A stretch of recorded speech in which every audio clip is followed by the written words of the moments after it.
ठीक है। अगर कॉपी कलम लिए होंगे तो नोट पॉइंट कीजिएगा, बहुत ही अच्छा पॉइंट है और एकदम बेसिक रूप से क्लास चलेगा बाबू। चाहे आप लोग क्या कर रहे हैं, एसएससी की तैयारी कर रहे हैं, चाहे रेलवे की आप लोग तैयारी कर रहे हैं, चाहे रेलवे की तैयारी कर रहे हैं, चाहे ऑल स्टेट एग्जाम की तैयारी कर रहे हैं, याद रखिएगा ऑल स्टेट एग्जाम की तैयारी कर रहे हैं, उसके लिए एकदम ये क्लास एकदम बहुत ही फायदेमंद साबित होगा। तो जरूर क्लास बढ़िया से कीजिएगा, ठीक है। तो चलिए आगे देखते हैं। पॉइंट देखिएगा फर्स्ट, भारत को हिंदुस्तान की संज्ञा सर्वप्रथम किस देश के निवासियों ने प्रदान किया था? देखिएगा यहाँ पर विस्तार रूप से दिया गया है। तो याद रखिएगा ईरानियों ने, हमेशा याद रखिएगा ईरानियों ने यानी कि हिंदुस्तान की संज्ञा दिया था। ईरानियों के द्वारा ही देखिएगा यानी कि भारत को हिंदुस्तान नाम दिया गया था।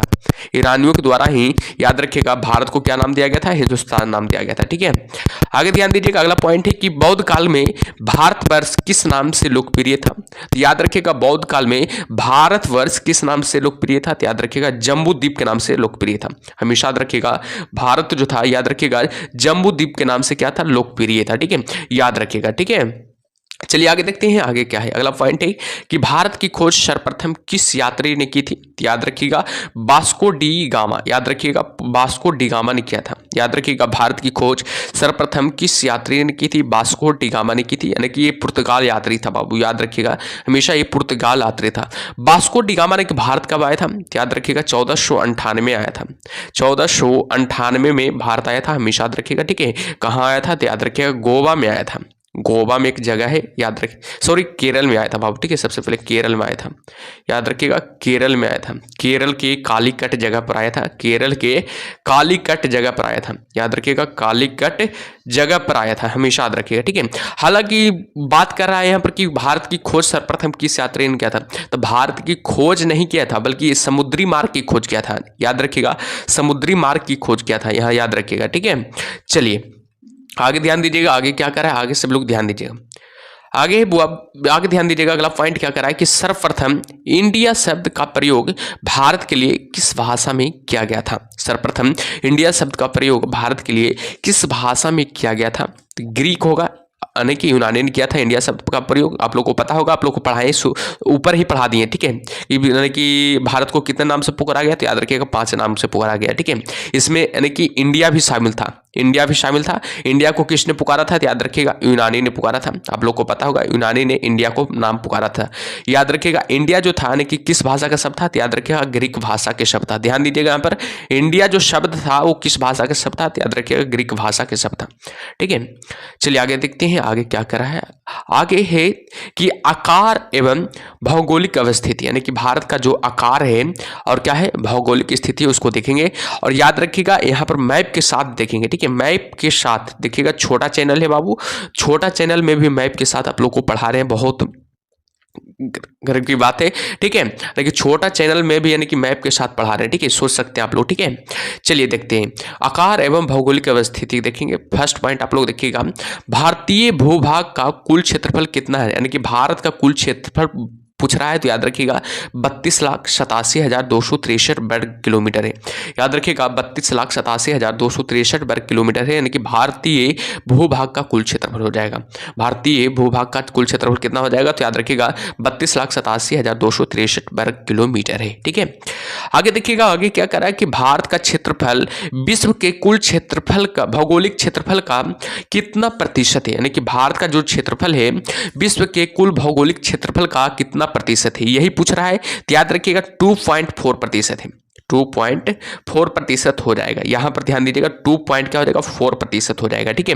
भारत का क्षेत्रफल विश्व के कुल भौगोलिक क्षेत्रफल का 2.4% है, ध्यान दीजिएगा 2.4% हो जाएगा, ठीक है। ध्यान दीजिएगा सबसे बड़ा यानी कि क्षेत्रफल की दृष्टि से सबसे बड़ा देश हो जाएगा रूस हो जाएगा, ध्यान दीजिएगा रूस हो जाएगा। 7वां पर आता बाबू, याद रखिएगा भारत, यानी कि क्षेत्रफल की दृष्टि से भारत की कितवें स्थान पर आता है? तो याद रखिएगा 7वां स्थान पर आता है, ठीक है, याद रखिएगा हमेशा। आगे ध्यान दीजिएगा कि भारत की भू आकृति किस प्रकार की है? तो याद रखिएगा चतुष्कोणीय हो जाएगा। भारत की जो भू आकृति है तो कैसी है? तो याद रखिएगा चतुष्कोणीय हो जाएगा भारत की भू आकृति, ठीक है, याद रखिएगा। चलिए आगे देखते हैं आगे क्या है। सभी लोग याद रखिएगा बाबू, ये सब जितना भी पढ़ा रहा है सब मेन पॉइंट है, ठीक है। ध्यान दीजिएगा एकदम बेसिक से क्लास चल रहा है, ठीक है, बेसिक से क्लास चल रहा है। चलिए आगे देखिएगा, भारत का उत्तर से दक्षिण तक का विस्तार कितना है, तो याद रखिएगा 3214 किलोमीटर है। याद रखिएगा 3214 किलोमीटर हो जाएगा भारत का उत्तर से दक्षिण तक का विस्तार हो जाएगा, हमेशा याद रखिएगा। अगला पॉइंट ध्यान दीजिएगा, अगला पॉइंट है कि भारत का पूर्व से पश्चिम तक का विस्तार कितना है, तो याद रखिएगा 2933 किलोमीटर हो जाएगा। 29 से 33 किलोमीटर हो जाएगा। भारत का कुल विस्तार कितना है, तो याद रखिएगा 32,87,263 वर्ग किलोमीटर है। आप लोग को पता होना चाहिए, रिवाइज भी करते रहिएगा पीछे वाला, ठीक है। याद रखिएगा 32,87,263 वर्ग किलोमीटर भारत का कुल क्षेत्रफल है, जो कि विश्व का कुल क्षेत्रफल का 2.4% है, जो कि विश्व का कुल क्षेत्रफल का 2.4% है, ठीक है। जिसमें पूछ रहा है कि भारत का उत्तर से दक्षिण का विस्तार कितना है, तो याद रखना 3214 किलोमीटर है, ठीक है। अब भारत का पूर्व से पश्चिम का विस्तार कितना है, तो याद रखिएगा 2933 किलोमीटर है। देखिएगा मैप में समझा देंगे, ठीक है, आगे होगा तो, ठीक है, आएगा मैप थोड़ा टाइम के बाद। चलिए आगे देखिएगा, आगे है कि द्वीपों सहित भारत के तट रेखा की कुल लंबाई कितनी है, यानी कि द्वीपों सहित पूछ रहा है, तो भारत की कुल तट रेखा की लंबाई की बात किया जा रहा है, तो याद रखिएगा 7516.6 किलोमीटर है। याद रखिएगा 7516.6 किलोमीटर हो जाएगा, हमेशा याद रखिएगा, ठीक है। आगे ध्यान दीजिएगा, आगे क्या है, भारत की स्थलीय सीमा की लंबाई कितना है, तो याद रखिएगा भारत की स्थलीय सीमा की जो लंबाई है, तो याद रखिएगा देखिए 15,200 किलोमीटर हो जाएगा। 15,200 किलोमीटर हो जाएगा, हमेशा याद रखिएगा। और बात किया जाए बाबू, याद रखिएगा सबसे ज़्यादा स्थलीय सीमा किस देश के साथ लगता है, यानी कि भारत के साथ किस देश का स्थलीय सीमा सबसे अधिक लगता है, तो याद रखिएगा बांग्लादेश, हमेशा याद रखिएगा बांग्लादेश का सबसे अधिक स्थलीय सीमा लगता है। सभी एकदम बेसिक रूप से पढ़ाएंगे, ठीक है, एकदम समझ में आ जाएगा आप लोग को, ठीक है। आप लोग कमेंट बॉक्स में बताइएगा कि यानी कि कितना लगता है, यानी कि कितना किलोमीटर की सीमा लगता है, ठीक है, ये भी आप लोग बताइएगा। सभी एकदम बेसिक रूप से पढ़ाएंगे, ठीक है, चिंता करने की कोई बात नहीं है। चलिए आगे देखिएगा, आगे क्या करा है। अगला पॉइंट ध्यान दीजिएगा कि क्षेत्रफल की दृष्टि से भारत का विश्व में कौन सा स्थान है, तो याद रखिएगा क्षेत्रफल की दृष्टि से पूछ रहा है, तो याद रखिएगा क्षेत्रफल की दृष्टि से 7वां स्थान हो जाएगा, ठीक है, 7वां स्थान हो जाएगा क्षेत्रफल की दृष्टि से भारत का स्थान। याद रखिएगा एक ठो ट्रिक याद रखिएगा, ठीक है, यानी कि एक ठो ट्रिक याद रखिएगा, रुक चीन, याद रखिएगा एक ठो ट्रिक याद रखिएगा, रुक चीन अब आ भारत, अब आ भारत, याद रखिएगा अब आ भारत, याद रखिएगा रुक चीन एक अब आ भारत। रूस याद रखिएगा बाबू 7वां स्थान, पहला स्थान की बात करते हैं, तो याद रखिएगा रूस से रूस हो जाएगा, क से क्या हो जाएगा कनाडा हो जाएगा, ची से क्या हो जाएगा चीन हो जाएगा, आ से क्या हो जाएगा बताइएगा अमेरिका हो जाएगा, ब से क्या हो जाएगा ब्राजील हो जाएगा, और क्या हो गया 3 2 5 हो गया, और आ से क्या हो जाएगा अर्जेंटीना हो जाएगा, भै से क्या हो जाएगा भारत हो जाएगा। याद रखिएगा भारत हो जाएगा यहाँ पर, ठीक है। तो ध्यान दीजिएगा सबसे ज्यादा अधिक सीमा किसका लगता है, तो याद रखिएगा यानी कि क्षेत्रफल की दृष्टि से सबसे बड़ा देश हो जाएगा, यानी कि रूस हो जाएगा। याद रखिएगा 7वां अपना भारत आता है 7वां स्थान पर। तो ध्यान दीजिएगा ये ट्रिक याद रखिएगा, रुक चीन अब आ भारत, याद रखिएगा रुक चीन अब आ भारत, ये ट्रिक याद रखिएगा, ठीक है। चलिए आगे देखिएगा जनसंख्या की दृष्टि से भारत का विश्व में कौन सा स्थान है, तो याद रखिएगा जनसंख्या की दृष्टि से बात किया जा रहा है, तो जनसंख्या की दृष्टि से भारत का विश्व में स्थान है, तो याद रखिएगा दूसरा स्थान हो जाएगा। याद रखिएगा दूसरा स्थान हो जाएगा। याद रखिएगा ये भी डाटा गलत है बाबू, याद रखिएगा 2011 के अनुसार है, याद रखिएगा 2011 के अनुसार है, ये डाटा के अनुसार है, यानी कि दूसरा स्थान है। लेकिन वर्तमान में अगर बात किया जाए तो याद रखिएगा वर्तमान में भारत ही नंबर 1 पर आ रहा है। याद रखिएगा भारत नंबर 1 पर आ रहा है। दूसरा नंबर पर कौन आ रहा है, तो याद रखिएगा चीन आ रहा है, दूसरा नंबर पर चीन आ रहा है, ठीक है। लेकिन हमें क्या करना है 2011 के जनगणना के अनुसार ही चलना है, ठीक है, 2011 के अनुसार ही चलना है, ठीक है। याद रखिएगा यानी कि दूसरा स्थान हो जाएगा, ठीक है। चलिए आगे ध्यान दीजिएगा, आगे क्या करा है कि भारत की जनसंख्या विश्व की कुल जनसंख्या का कितना प्रतिशत है, तो याद रखिएगा भारत का कुल जनसंख्या यानी कि विश्व की कुल जनसंख्या का याद रखिएगा 17.5% है। याद रखिए 17.5% यानी कि अधिक है, याद रखिएगा, ठीक है। चलिए आगे देखिएगा आगे क्या है, जो सभी लोग आगे देखिएगा आगे क्या है, जो आगे है यानी कि भारतवर्ष में गांवों की संख्या लगभग कितनी है, तो याद रखिएगा भारत में यानी कि गांवों की संख्या है 6.40 यानी कि लाख से अधिक, यानी कि गांव में यानी कि 4.40 लाख से क्या है अधिक हो जाएगा, ठीक है। यानी कि 2011 के सब जनगणना के अनुसार है, ठीक है, अभी जनगणना नहीं हुआ, ठीक है। चलिए आगे देखिएगा आगे भारत का अक्षांशीय विस्तार कितना है, तो याद रखिएगा 8 डिग्री 4 मिनट से 37 डिग्री 6 मिनट उत्तरी अक्षांश है इसका, यानी कि अक्षांशीय विस्तार है, यानी कि भारत का अक्षांशीय सब विस्तार हो गया। ठीक है, चलिए आगे ध्यान दीजिएगा। भारत का देशांतरीय विस्तार कितना है, अब ऊपर ही बताए थे, थोड़ा मतलब तब पर भी आ गया। देखिएगा 68 डिग्री 7 मिनट से 97 डिग्री 25 मिनट पूर्वी देशांतर हो जाएगा भारत का देशांतरीय विस्तार। ये दोनों जरूर याद रखिएगा क्योंकि एग्जाम में पूछा भी जाता है। ठीक है, तो ध्यान दीजिएगा। चलिए आगे ध्यान दीजिएगा, आगे क्या करा है, मानक समय देखिएगा। देखिए एक बहुत ही इंपॉर्टेंट पॉइंट है बाबू, ध्यान दीजिएगा यहाँ पर मानक समय के बारे में। ठीक है, यहाँ पर मैप थोड़ा सा मैप के थ्रू समझाएंगे। ठीक है, मानक समय देखिएगा, भारत में कितने डिग्री पूर्वी देशांतर रेखा को भारत का मानक समय माना जाता है, तो आप लोग को याद रखिएगा 82.5 डिग्री पूर्वी देशांतर को भारत का मानक समय माना जाता है। याद रखिएगा 82.5 डिग्री पूर्वी देशांतर को भारत में, याद रखिएगा, भारत का मानक समय माना जाता है। हमेशा याद रखिएगा पॉइंट को। ठीक है, आगे देखिएगा अगला पॉइंट है कि 82.5 डिग्री पूर्वी देशांतर रेखा भारत के किस शहर से होकर गुजरती है। याद रखिएगा प्रयागराज के नैनी से होकर गुजरती है। याद रखिएगा प्रयागराज कहाँ है, याद रखिएगा प्रयागराज कहाँ है, तो आप लोग को पता होनी चाहिए यूपी में है प्रयागराज हो जाएगा, यानी कि प्रयागराज के थोड़ा नैनी हो जाएगा। ठीक है, नैनिक से होकर गुजरती है, हमेशा याद रखिएगा। ठीक है, चलिए आगे ध्यान दीजिएगा, आगे देखिएगा मैप के थ्रू आप लोग देख सकते हैं, यानी कि मैप के थ्रू थोड़ा देख सकते हैं, छोटा कर लेते हैं इसको, यानी कि देखिएगा थोड़ा सा, यहाँ पर थोड़ा सा देखिएगा, देख सकते हैं आप लोग। इतना मतलब मोबाइल अथी है तो यानी कि लैपटॉप नहीं है बाबू, थोड़ा सा ध्यान करना होगा। ठीक है, एडजस्ट करना होगा। देखिएगा यहाँ पर देखिए, यानी कि कहाँ से गुजरती है, 82.5 डिग्री पूर्वी देशांतर से गुजर रही है। ठीक है, ध्यान दीजिएगा 82.5 डिग्री पूर्वी देशांतर से गुजर रही है। ठीक है, और याद रखिएगा जो यानी कि सबसे पहले किस राज्य में प्रवेश करती है, तो याद रखिएगा पहले यूपी में प्रवेश करती है, यानी कि उत्तर प्रदेश में प्रवेश करती है, फिर क्या हो जाएगा एमपी में प्रवेश करती है, दूसरा बार एमपी में प्रवेश करती है, तीसरा बार हो जाएगा छत्तीसगढ़ में प्रवेश करती है, तीसरा बार सीजी यानी कि छत्तीसगढ़ में प्रवेश करती है, चौथा यानी कि ओडिशा में प्रवेश करती है। ध्यान दीजिएगा ओडिशा में प्रवेश करते हैं, ओडिशा में प्रवेश करती है, पांचवा आंध्र प्रदेश में प्रवेश करती है। याद रखिएगा पहले तो याद रखिएगा पहले कि यानी कि पूछा जाएगा कि भारत का जो मानक समय है कितने राज्यों से होकर गुजरती है, तो हमेशा याद रखिएगा 5 राज्यों से होकर गुजरती है, 5 राज्यों से होकर गुजरती है। कौन कौन हो गया देखिएगा, पहले यूपी हो गया, दूसरा हो जाएगा एमपी मध्य प्रदेश हो गया, तीसरा हो जाएगा छत्तीसगढ़ हो जाएगा, चौथा हो जाएगा उड़ीसा हो जाएगा और पांचवा हो जाएगा जो आंध्र प्रदेश हो जाएगा। ठीक है, याद रखिएगा कुल 5 राज्यों से होकर गुजरती है भारत का मानक समय। देखिएगा उत्तर प्रदेश में सबसे पहले याद रखिएगा प्रयागराज, याद रखिएगा प्रयागराज नैनी, देखिएगा यहाँ पर देखिएगा जो सर्कल चल रहा है, देखिएगा प्रयागराज के नैनी से होकर गुजरती है सबसे पहले, याद रखिएगा। ठीक है, चलिए आगे बढ़ते हैं, आगे ध्यान दीजिएगा सब लोग, आगे क्या है थोड़ा बढ़ा लेते हैं। चलिए आगे बढ़ते हैं, आगे सब लोग देखिएगा,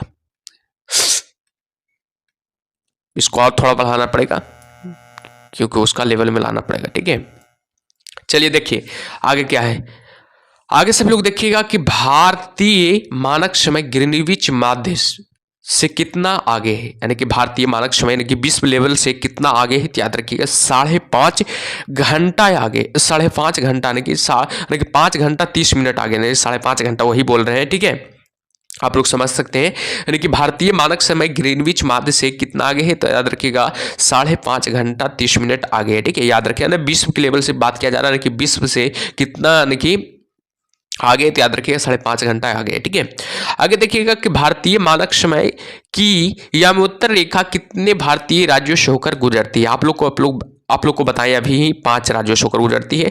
क्या हो जाएगा, 5 राज्यों का नाम हो जाएगा, पहला तो उत्तर प्रदेश हो जाएगा, उत्तर प्रदेश में प्रयागराज से गुजरती है, प्रयागराज में एक छोटा सा गांव है नैनी, याद रखिएगा प्रयागराज में छोटा सा गांव है नैनी से होकर गुजरती है। दूसरा हो जाएगा मध्य प्रदेश से होकर गुजरती है, दूसरा मध्य प्रदेश से होकर गुजरती है। तीसरा की बात किया जाए तो याद रखिएगा तीसरा छत्तीसगढ़ से होकर गुजरती है, हमेशा याद रखिएगा तीसरा छत्तीसगढ़ से होकर गुजरती है, और चौथा उड़ीसा से होकर गुजरती है। पांचवा की बात किया जाए तो याद रखिएगा आंध्र प्रदेश से होकर गुजरती है। तो इस सब पर ध्यान दीजिएगा। ठीक है, चलिए आगे ध्यान दीजिएगा, अगला क्या है, कर्क रेखा के बारे में पढ़ेंगे, थोड़ा सा विस्तार में इसको पढ़ेंगे। ठीक है, इसको भी मैप के थ्रू ही पढ़ेंगे। ठीक है, लेकिन बढ़िया से पढ़ेंगे। ठीक है, चलिए देखिएगा कर्क रेखा देखिएगा बेहद ही इंपॉर्टेंट है बाबू, एग्जाम में इससे भी सवाल बनता है कर्क रेखा से भी, ठीक है। पूछ दिया जाएगा कि कर्क रेखा भारत के कितने राज्यों से होकर गुजरती है, ये पूछेगा तो क्या क्या बताइएगा, आप लोग बता सकते हैं नहीं ना। चलिए बताइए आगे देखिएगा। विषुवत रेखा के उत्तर में स्थित 23.5 डिग्री उत्तरी अक्षांश को क्या कहा जाता है, याद रखिएगा कर्क रेखा कहा जाता है। देखिएगा विषुवत रेखा के उत्तर में स्थित 23.5 डिग्री उत्तरी अक्षांश को क्या कहते हैं, कर्क रेखा कहते हैं, याद रखिएगा। देखिएगा यहाँ पर थोड़ा सा समझा देते हैं आप लोग को, ठीक है। आप लोग देखिएगा यहाँ पर विषुवत रेखा बीच से गुजरता है, क्या गुजरता है, इसको क्या कहते हैं, विषुवत रेखा। देखिएगा विषुवत रेखा कहते हैं, विषुवत रेखा याद रखिएगा, विषुवत रेखा इसको कहा दिए। इसके आगे 23.5 डिग्री याद रखिएगा, 23.5 डिग्री थोड़ा सा आगे, यानी कि यहाँ से याद रखिएगा बाबू कर्क रेखा गुजरती है, यहाँ से क्या गुजरती है, कर्क रेखा गुजरती है, ध्यान दीजिएगा कर्क रेखा गुजरती है यहाँ से, ठीक है।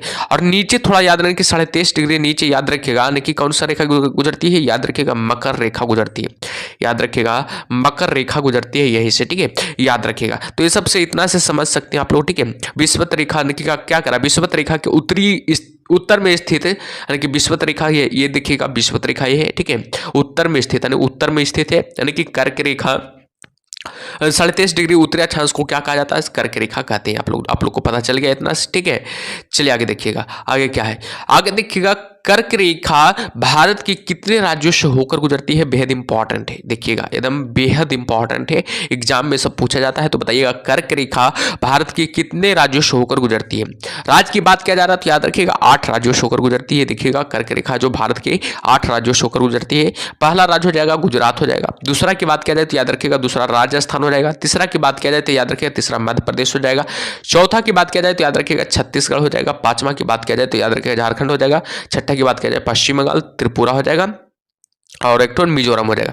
एक तो ट्रिक याद रखिएगा, ट्रिक आप लोग को बता देते हैं, ठीक, क्योंकि ट्रिक के माध्यम से आपको पढ़ाना चाहते हैं, ठीक है। ट्रिक एक तो याद रखिएगा आप लोग शायद जानते होंगे, मित्र पर गमछा झार, मित्र पर गमछा झार, याद रखिएगा मित्र पर गमछा झार, याद रखिएगा मित्र पर गमछा झार, याद रखिएगा, ठीक है। इस ट्रिक को याद रखिएगा, थोड़ा सा यहाँ पर ध्यान दीजिएगा। मी से क्या हो जाएगा, मिजोरम, ध्यान दीजिएगा मिजोरम हो जाएगा यहाँ पर। त्र से क्या हो जाएगा, त्रिपुरा हो जाएगा, त्रिपुरा हो जाएगा। प से क्या हो जाएगा बताइएगा, पर्स नहीं हो जाएगा, पास से पश्चिम बंगाल हो जाएगा, सॉरी पश्चिम बंगाल हो जाएगा, ठीक है, पश्चिम बंगाल हो जाएगा, पश्चिम बंगाल हो जाएगा, ध्यान दीजिएगा यहाँ पर। और ग से क्या हो जाएगा बताइएगा, ग से क्या हो जाएगा बताइएगा, ग से क्या हो जाएगा, ग से तो नहीं होगा, म से क्या हो जाएगा बताइएगा, म से हो जाएगा मध्य प्रदेश हो जाएगा, यानी कि एमपी हो जाएगा। और छा से क्या हो जाएगा, छा से हो जाएगा छत्तीसगढ़ बाबू, ठीक है, यानी कि सीजी हो जाएगा, ठीक है, सीजी हो जाएगा। झार से क्या हो जाएगा, झारखंड हो जाएगा, झार से क्या हो जाएगा, झारखंड हो जाएगा, यानी कि झारखंड हो जाएगा। मी से मिजोरम हो गया, त्र से त्रिपुरा हो जाएगा, प से पश्चिम बंगाल हो जाएगा, और म से क्या हो जाएगा, एमपी हो जाएगा, मध्य प्रदेश हो जाएगा, और 6 से छत्तीसगढ़ हो गया, और जैसे क्या हो जाएगा, झारखंड हो जाएगा, यानी कि 8 राज्य हो जाएगा। देखिए पहला हो गया झारखंड, एमपी और छत्तीसगढ़ और पश्चिम बंगाल, त्रिपुरा, मिजोरम, कई राज्य होगा देखिएगा, 1 2 3 4 5 6 राज्य हो गए, 6वें राज्य हो रहा है, याद रखिएगा 6वें राज्य यहाँ पर हो रहा है, ठीक है। राजस्थान एक होगा बाबू, ठीक है, आर से राजस्थान हो जाएगा, यहाँ पर छूट गया, ठीक है, राजस्थान हो गया, राजस्थान हो जाएगा, ठीक है, राजस्थान हो जाएगा। अगस्त क्या हो जाएगा, गुजरात हो जाएगा, यहाँ पर गुजरात हो जाएगा, थोड़ा सा छूट गया, ठीक है, इसलिए माफी मांगते हैं आप लोग से, ठीक है। चलिए आगे ध्यान दीजिएगा, आगे देखिएगा कर्क रेखा, यहाँ पर देखिएगा मैप के थ्रू आप लोग को समझा सकते हैं, ठीक है। देखिएगा कर्क रेखा भारत है, मान लीजिए भारत है, देखिएगा कितने राज्यों से हो गए, ये जो है ना, देखिए देखिएगा ये वाला लाइन याद रखिएगा, यहाँ पर देखिएगा ये वाला लाइन जो जा रहा है, याद रखिएगा एक क्या जा रहा है, कर्क रेखा जा रहा है। पहला देखिएगा गुजरात हो जाएगा, यहाँ पर गुजरात हो जाएगा, दूसरा क्या हो जाएगा, राजस्थान हो जाएगा, तीसरा क्या हो गया, एमपी हो गया, चौथा की बात किया जा रहा है तो याद रखिएगा चौथा हो जाएगा सीजी, यानी कि छत्तीसगढ़ हो जाएगा, पांचवा की बात किया जाए झारखंड हो जाएगा, याद रखिएगा झारखंड हो जाएगा, और छठा की बात किया जाए तो याद रखिएगा पश्चिम बंगाल हो जाएगा, पश्चिम बंगाल हो जाएगा, ठीक है। और सातवां की बात किया जाए तो त्रिपुरा हो जाएगा, ठीक है, त्रिपुरा हो जाएगा। आठवां की बात किया जाए तो याद रखिएगा मिजोरम हो जाएगा, ठीक है, मिजोरम हो जाएगा। तो सबको याद रखिएगा 23.5 डिग्री उत्तरी अक्षांश से, यानी कि कर्क रेखा, याद रखिएगा। चलिए आगे देखिएगा, आगे क्या करा जो अगला पॉइंट देखिएगा, बेहद इंपॉर्टेंट है, आप लोग को मैप के थ्रू पढ़ा रहे हैं, आप लोग को सोच सकते हैं, ठीक है, खुद भी सोच सकते हैं, ठीक है। चलिए देखिएगा, कर्क रेखा भारत के किस पड़ोसी देश से होकर गुजरती है? पड़ोसी देश पूछ रहा है तो याद रखिएगा बांग्लादेश से होकर गुजरती है, ठीक है। बांग्ला पड़ोसी देश से होकर गुजरती है। एग्जाम में ये भी सवाल पूछा जाता है कि यानी कि पूछा जाएगा कर्क रेखा भारत के किस पड़ोसी देश से होकर गुजरती है, तो हमेशा बताइएगा बांग्लादेश से होकर गुजरती है, ठीक है।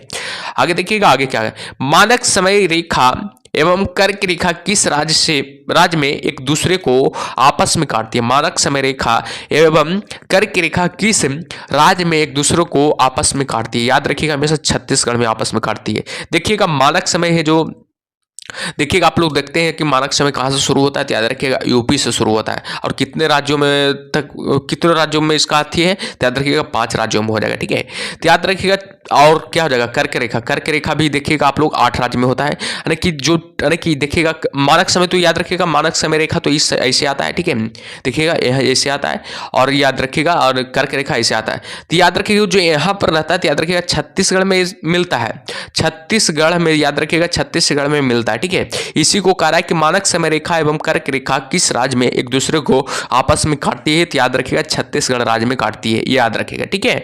चलिए आगे देखिएगा, कर्क रेखा राजस्थान के किन 2 जिलों से होकर गुजरती है? तो याद रखिएगा 2 जिला की बात किया जा रहा है, तो याद रखिएगा डूंगरपुर, याद रखिएगा पहला जिला का नाम होगा डूंगरपुर, दूसरा को हो जाएगा बांसवाड़ा हो जाएगा, दूसरा जिला का नाम क्या हो जाएगा, बांसवाड़ा हो जाएगा, ठीक है। चलिए आगे ध्यान दीजिएगा, आगे क्या है जो देखिएगा बाबू, यानी कि कर्क रेखा के निकटतम स्थित भारतीय नगर के यहाँ पर ध्यान दीजिएगा, पहला कोलकाता हो जाएगा, पहला हो जाएगा कोलकाता, दूसरा हो जाएगा आइजोल हो जाएगा, तीसरा हो जाएगा अगरतला हो जाएगा, चौथा हो जाएगा उज्जैन। इतना इंपॉर्टेंट नहीं है, लेकिन कोलकाता को जरूर याद रखिएगा। बेसिक उतना मतलब हेल कर नहीं पूछता, ठीक है, यानी कि सिलेबस में उतना नहीं कि इतना ऐसा नहीं है कि पूरा एकदम अथी करके पूछेगा, ठीक है। तो इतना याद रखिएगा, कोलकाता आइजोल, एक ठो यानी कि कोलकाता को जरूर याद रखिएगा, कोलकाता बार बार पूछता है एग्जाम में, ठीक है। चलिए आगे देखिएगा, और है बहुत है, शायद देखिएगा गांधीनगर हो जाएगा, और जोधपुर हो जाएगा, जबलपुर हो जाएगा, भोपाल हो जाएगा, रांची हो जाएगा, यानी कि रायपुर हो जाएगा। रांची तो जरूर पूछेगा, VVI एकदम एग्जाम में पूछा जाता है, ठीक है, एकदम एग्जाम में पूछा जाता है, ठीक है। पूछा जाएगा कि यानी कि झारखंड की कौन सी यानी कि राजधानी पूछता है, ठीक है। झारखंड की राजधानी आप लोग को पता होगा, यानी कि एक ठो शहर है, यानी झारखंड की 180 पूछेगा कि रांची है। झारखंड की राजधानी कहाँ है पहले आप लोग बताइए, तो झारखंड की राजधानी कहाँ है? झारखंड की राजधानी रांची है ना, है रांची ही होगा, ठीक है। तो कौन सा पूछेगा कि झारखंड की राजधानी जो है, यानी कि कहानी की पूछेगा, देखिएगा थोड़ा सा समझ लीजिएगा, ठीक है, करके रांची होगा, ठीक है, याद रखिएगा रांची है। रांची से एक ठो सवाल आता है, ठीक है, बार बार एग्जाम में पूछा जाता है, ठीक है, एक राजधानी के थ्रू पर ही आता है, ध्यान दीजिए, देख लीजिएगा, ठीक है आप लोग। चलिए आगे देखिएगा, आगे करा भारत के दूरस्थ बिंदु, देखिएगा भारत का दूरस्थ बिंदु, ठीक है। चलिए भारत का दक्षिणतम बिंदु कौन सा है, याद रखिएगा इंदिरा पॉइंट हो जाएगा। दक्षिणतम बिंदु यहाँ पर ध्यान दीजिएगा, बहुत से लोग कंफ्यूज होते हैं, ठीक है, याद रखिए दक्षिणतम बिंदु पूछ रहा है तो याद रखिएगा इंदिरा पॉइंट हो जाएगा, ठीक है, क्या हो जाएगा, इंदिरा पॉइंट हो जाएगा, ठीक है, याद रखिएगा इंदिरा पॉइंट हो जाएगा। आगे देखिएगा, यहाँ पर थोड़ा सा कंफ्यूज होते हैं बहुत लोग, ठीक है, ये इंदिरा पॉइंट है जब आप याद रखिएगा कहाँ स्थित है, बताइएगा इंदिरा पॉइंट है जो कहाँ स्थित है, याद रखिएगा अंडमान निकोबार में, अंडमान निकोबार में याद रखिएगा, अंडमान निकोबार में स्थित है, याद रखिएगा इंदिरा पॉइंट हो जाएगा, ठीक है। आगे पूछ रहा है कि भारत की मुख्य, यहाँ पर कंफ्यूज होता है बहुत लोग, ठीक है, दक्षिणतम बिंदु पूछेगा तो याद रखिएगा इंदिरा पॉइंट भी दिया रहेगा और कन्याकुमारी भी दिया रहेगा, तो आप लोग किसको लगाइएगा, लेकिन पूछेगा कि भारत का दक्षिणतम बिंदु कौन सा है, यानी कि इंदिरा पॉइंट भी दिया हुआ रहेगा और कन्याकुमारी भी दिया रहेगा, तो किसको लगाइएगा आप लोग, तो याद रखिएगा हमेशा लगाइएगा इंदिरा पॉइंट को लगाइएगा, ठीक है, कन्याकुमारी को कभी मत लगाना, ठीक है, गलत हो जाएगा सवाल, ठीक है। यहाँ पर ध्यान दीजिएगा कि भारत की मुख्य भूमि पूछेगा तो लगाइएगा, मुख्य भूमि पूछेगा तो आप याद रखिएगा कन्याकुमारी होगा, ठीक है, यानी कि मुख्य भूमि पूछेगा तो हमेशा लगाइएगा कन्याकुमारी हो जाएगा, ठीक है, याद रखिएगा कि भारत की मुख्य भूमि पर दक्षिणतम बिंदु कहाँ है, तो याद रखिएगा केप कमोरिन यानी कि कन्याकुमारी में स्थित है, जो कि कहाँ स्थित है, याद रखिएगा तमिलनाडु राज्य में। कन्याकुमारी कहाँ स्थित है, याद रखिएगा तमिलनाडु राज्य में हो जाएगा। आगे ध्यान दीजिएगा, इंदिरा पॉइंट का पूर्व नाम क्या था, इंदिरा पॉइंट का जो पूर्व नाम था वो क्या था, याद रखिएगा पिगमेलियन पॉइंट था, याद रखिएगा इंदिरा पॉइंट का पूर्व नाम क्या था, याद रखिएगा पिगमेलियन पॉइंट था, याद रखिएगा, ठीक है। चलिए आगे ध्यान दीजिएगा। भारत के सुदूर दक्षिण में इंदिरा पॉइंट कहाँ स्थित है? भारत के सुदूर दक्षिण में इंदिरा पॉइंट कहाँ स्थित है? तो याद रखिएगा कहाँ स्थित होगा, तो याद रखिएगा बड़ा निकोबार, वही तो बोल रहे हैं अंडमान निकोबार, बड़ा निकोबार में होगा, मेन रूप से इनकी बड़ा निकोबार में ही होगा, ठीक है, याद रखिएगा। चलिए आगे देखिएगा। आगे कह रहा है कि भारत का वह कौन सा स्थान है जहां बंगाल की खाड़ी, अरब सागर तथा हिंद महासागर मिलते हैं? तो याद रखिए कन्याकुमारी में ही मिलते हैं, कन्याकुमारी में ही मिलते हैं, आप लोग को पता होगा, याद रखिए। देखिएगा यहाँ पर भारत का, यहाँ पर क्या है, तमिलनाडु का हिस्सा, कि यहीं पर मिलता है। देखिएगा तीनों महासागर हो जाएगा, इन्हें बंगाल की खाड़ी होता है, देखिएगा यहाँ पर बंगाल की खाड़ी हो जाएगा। अरब सागर किधर होगा बताइएगा, अरब सागर इधर हो जाएगा, ठीक है, अरब सागर हो जाएगा, अरब सागर हो जाएगा, हिंद महासागर हो जाएगा, याद रखिएगा हिंद महासागर हो जाएगा, ठीक है। ये तीनों कहाँ मिलती है? तो याद रखिएगा बंगाल यानी कि कन्याकुमारी यानी कि तमिलनाडु में मिलती है, ठीक है, याद रखिएगा।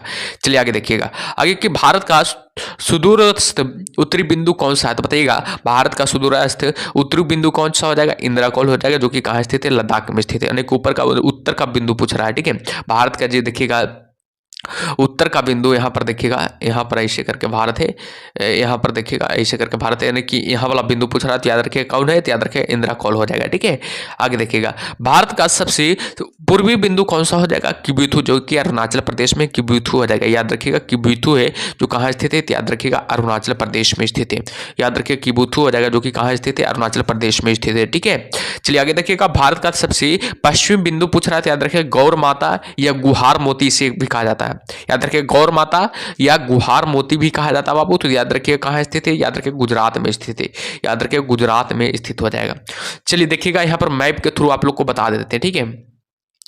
पहले देखिएगा उत्तरी बिंदु बाबू, ठीक है, उत्तरी बिंदु पूछ रहा है, याद रखिए, देखिए यहाँ पर है, ठीक है, उत्तरी बिंदु यानी कि कौन है? इंदिरा कौल हो जाएगा, जो कि कहाँ है? सियाचिन यानी कि सियाचिन यानी कि लद्दाख में हो जाएगा, देखिएगा उत्तरी बिंदु। और पूर्वी बिंदु की बात किया जा रहा है, तो याद रखिए पूर्वी बिंदु यहाँ पर है, देखिएगा यहाँ पर हो जाएगा पूर्वी यानी किबुथु, किबुथु में स्थित है, यानी कि अरुणाचल प्रदेश में स्थित है, ठीक है। पूर्वी बिंदु को क्या हो जाएगा? यानी कि किबुथु हो जाएगा, यहाँ पर देखिएगा, ठीक है। यहाँ पर देखिएगा बाबू, यहाँ पर क्या हो जाएगा? गौ माता या गुहार माता, गौ माता या गुहार मोती, गुहार मोती हो जाएगा, गुहार मोती हो जाएगा, जो कहाँ स्थित है? याद रखिए गुजरात में हो जाएगा, गुजरात में हो जाएगा, कहाँ स्थित है? याद रखिए गुजरात में स्थित हो जाएगा, ठीक है। निचला देखिएगा, देखिएगा यहाँ पर बहुत लोग कंफ्यूजन होते हैं, देखिएगा निचले वाला भाग देखिएगा, दक्षिणतम बिंदु देखिएगा, यहाँ पर देखिए बाबू कन्याकुमारी है, ये हुआ। देखिएगा यहाँ पर से पूछता है कि भारत का मुख्य भूमिका बाबू, ठीक है, भारत का मुख्य भूमिका, याद रखिएगा भारत का मुख्य भूमिका भाग है, आप लोग को पता होगा, भारत का मुख्य भूमिका भाग है, यानी कि दक्षिणतम भाग है, तो याद रखिए कौन है? तो याद रखिए कन्याकुमारी हो जाएगा, जो कि कहाँ स्थित है? तमिलनाडु में स्थित है। मुख्य भूमि पर दक्षिणतम बिंदु, याद रखिए यहाँ पर लिखा भी हुआ है, मुख्य भूमि पर क्या हो जाएगा? दक्षिणतम बिंदु हो जाएगा। देखिए यहाँ पर निकोबार में स्थित है, यहाँ पर देखिएगा दक्षिणतम, यानी कि पूछा जाएगा कि भारत का दक्षिणतम बिंदु कौन सा होगा, तो याद रखिएगा यानी कि इंदिरा पॉइंट लगाइएगा। लेकिन यहाँ पर अगर पूछ दिया जाए मुख्य भूमि, तो याद रखिएगा इंदिरा यानी कि कन्याकुमारी लगा दीजिएगा, ठीक है। ये कहाँ स्थित है? यानी कि इंदिरा पॉइंट याद रखिएगा ग्रेट निकोबार में स्थित है, ठीक है। तो आप लोग को मैप के थ्रू भी आप लोग को समझा दिए, ठीक है। चलिए आगे देखिएगा, आगे क्या है यहाँ पर देखिएगा, थोड़ा सा यहाँ पर आप लोग थोड़ा सा देख लीजिएगा, देखिएगा यहाँ पर, ठीक है। यहाँ पड़ोसी देश के दिया हुआ है, यानी कि भारत का पड़ोसी देश का नाम दिया हुआ है। देखिएगा भारत की स्थलीय सीमाएं कितने देशों के साथ लगती है, तो याद रखिएगा स्थलीय सीमा की बात किया जाए तो याद रखिएगा 7 देशों के साथ लगती है, यानी कि सबसे ज़्यादा पूछा जाए तो याद रखिएगा बांग्लादेश के साथ लगती है, बांग्लादेश के साथ लगती है, राइटिंग पर मत जाइएगा, ठीक है, बांग्लादेश के साथ लगती है, ठीक है। महत्वपूर्ण यहाँ पर तथ्य दिया हुआ है, देखिएगा क्या दिया हुआ है यहाँ पर, देखिएगा थोड़ा सा, ठीक है, महत्वपूर्ण तथ्य को देखिएगा। देश की सीमाएं प्राकृतिक एवं मानव निर्मित दोनों प्रकार की है, देश की जो सीमा है याद रखिएगा प्राकृतिक एवं मानव निर्मित दोनों प्रकार की है। आगे देखिएगा भारत की स्थानीय सीमाएं उत्तरी पश्चिमी में अफगानिस्तान, पश्चिम में पाकिस्तान, और उत्तर में चीन और एवं नेपाल हो जाएगा, और उत्तर पूर्व में भूटान तथा बांग्लादेश तथा म्यांमार के साथ लगी है, तो इसको ध्यान दीजिएगा। आगे बाबू की दक्षिण में 2 पड़ोसी द्वीपीय है, जो जिसका नाम है श्रीलंका, यानी कि दक्षिण में 2 पड़ोसी द्वीपीय है, यानी कि श्रीलंका और मालदीव हो जाएगा, यानी कि पूछा जाएगा एग्जाम में कि दक्षिण भारत के दक्षिण में 2 पड़ोसी द्वीपीय कौन हो जाएगा, यानी कि द्वीपीय यानी कि देश कौन सा हो जाएगा, तो याद रखिएगा श्रीलंका हो जाएगा और मालदीव हो जाएगा। आगे देखिए पाकिस्तान, नेपाल, भूटान, बांग्लादेश, म्यांमार भारत को भारतीय उपमहाद्वीप के अंतर्गत शामिल किया जाता है। चलिए यहाँ देखिएगा, ये अगला पॉइंट कह रहा है कि भारत की सबसे लंबी स्थलीय सीमा किस देश के साथ लगी है। तो याद रखिएगा बांग्लादेश के साथ लगी है।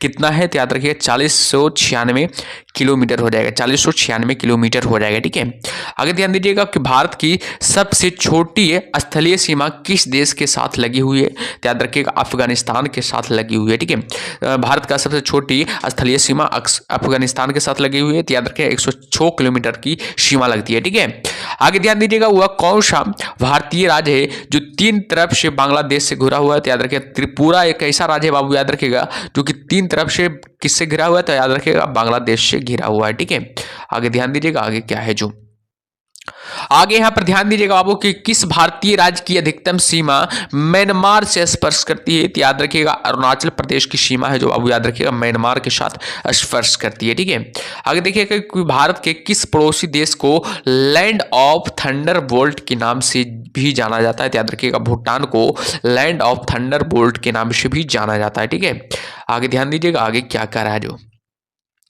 आगे देखिएगा कि भारत का तथा पाकिस्तान के मध्य सीमा रेखा एक उदाहरण है। तो याद रखिएगा अध्यारोपित सीमा का क्या है उदाहरण हो जाएगा। ठीक है, यहां पर आप लोग को क्लियर हो गया। ठीक है, चलिए आगे देखिएगा। अब यहां देखिएगा बाबू कि भारत के साथ कितना कि देश लगता है। तो आप लोग को पता होनी चाहिए कि भारत के साथ 7 देश लगता है। यानी कि पहला देश देखिएगा यहां पर हो जाएगा भूटान, पहला देश हो जाएगा भूटान हो जाएगा, आप लोग को बता देते हैं मैप में। दूसरा क्या हो जाएगा नेपाल हो जाएगा, दूसरा यहाँ पर क्या हो जाएगा नेपाल हो जाएगा, ये वाला देखिएगा, यहाँ पर हो जाएगा नेपाल हो जाएगा, दूसरा हो गया। ठीक है, पहला यहाँ पर हो गया, दूसरा हो गया, और तीसरा की बात किया जा रहा है तो याद रखिएगा चीन हो जाएगा, यहाँ पर हो जाएगा चीन बाबू। ठीक है, यहाँ पर क्या हो जाएगा चीन हो जाएगा। चौथा हो जाएगा याद रखिएगा अफगानिस्तान हो जाएगा, यहाँ पर अफगानिस्तान यहाँ पर हो जाएगा। ठीक है, यहाँ पर अफगानिस्तान हो जाएगा। चलिए पांचवा यहाँ पर पाकिस्तान हो गया, अफगानिस्तान यहाँ पर हुआ, पांचवा पाकिस्तान हो गया देखिएगा। ठीक है, पाकिस्तान हो गया, और देखिएगा यहाँ पर हो जाएगा यानी कि बांग्लादेश हो गया, कैमा हो गया, छठा हो गया। एक ठो और लगता है म्यांमार, म्यांमार इधर नीचे होगा, इधर होगा, इधर होगा म्यांमार, सातवां हो जाएगा।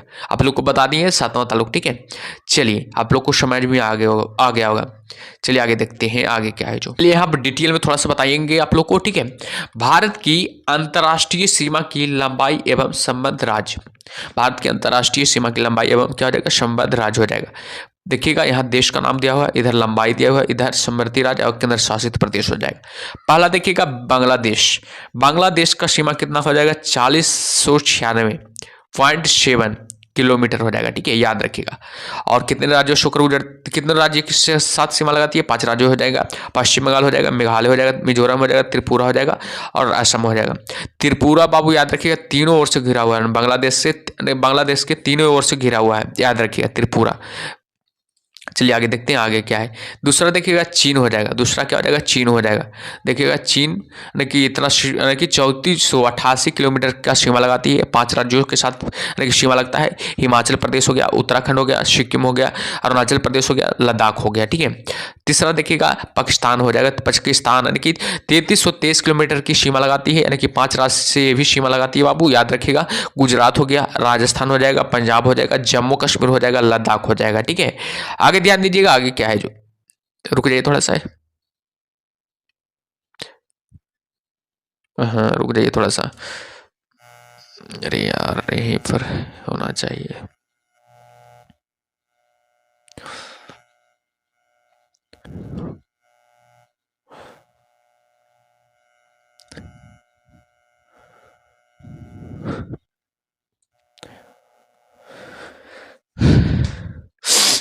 पाकिस्तान को तो आप लोग बता दिए 5 राज्यों के साथ सीमा लगता है, पंजाब, जम्मू कश्मीर, गुजरात, राजस्थान, पंजाब, जम्मू कश्मीर और लद्दाख से हो जाएगा। ठीक है, नेपाल की बात की जाए तो नेपाल हो जाएगा 1751 किलोमीटर की सीमा लगाती है, 5 राज्यों से भी सीमा लगाती है। उत्तर प्रदेश हो गया, बिहार हो गया, पश्चिम बंगाल हो गया, सिक्किम हो गया, उत्तराखंड हो गया। ठीक है, सबसे ज़्यादा याद रखिएगा यानी कि नेपाल है, याद रखिएगा बिहार के साथ सीमा लगाती है सबसे ज़्यादा। ठीक है, कितने राज्य याद रखिएगा 7 राज्यों से, हाँ सॉरी 7 जिलों से, याद रखिए 7 जिलों से। ठीक है, आगे ध्यान दीजिएगा म्यांमार, म्यांमार हो जाएगा 1643 किलोमीटर हो जाएगा, इसका साथ सीमा लगता है।